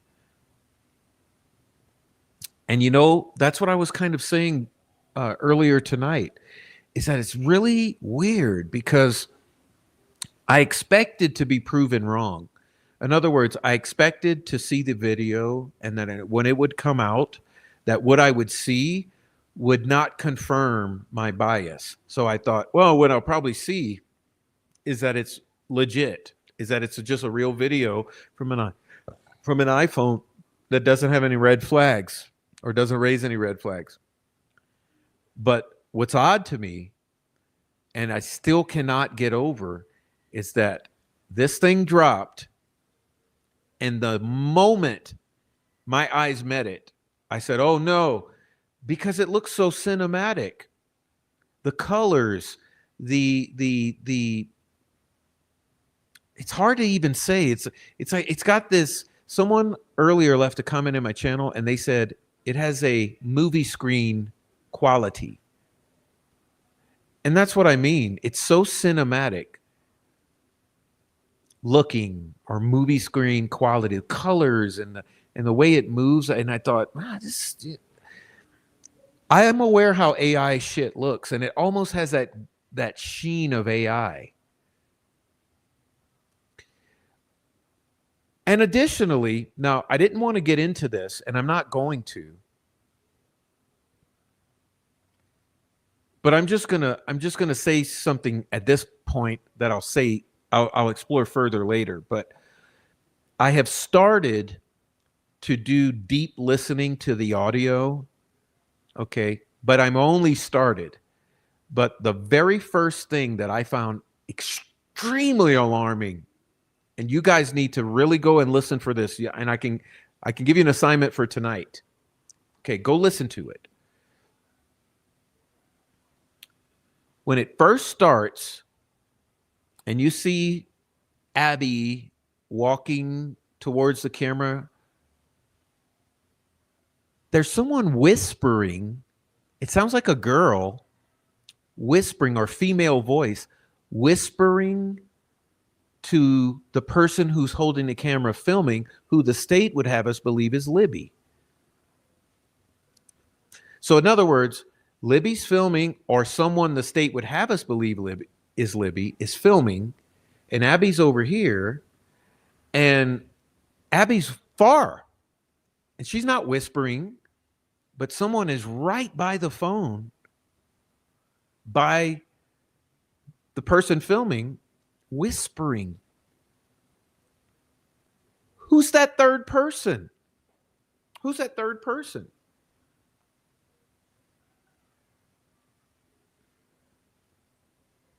I mean, newsflash, if there's a whisper that's from a third female that's there while it's being filmed at the very onset,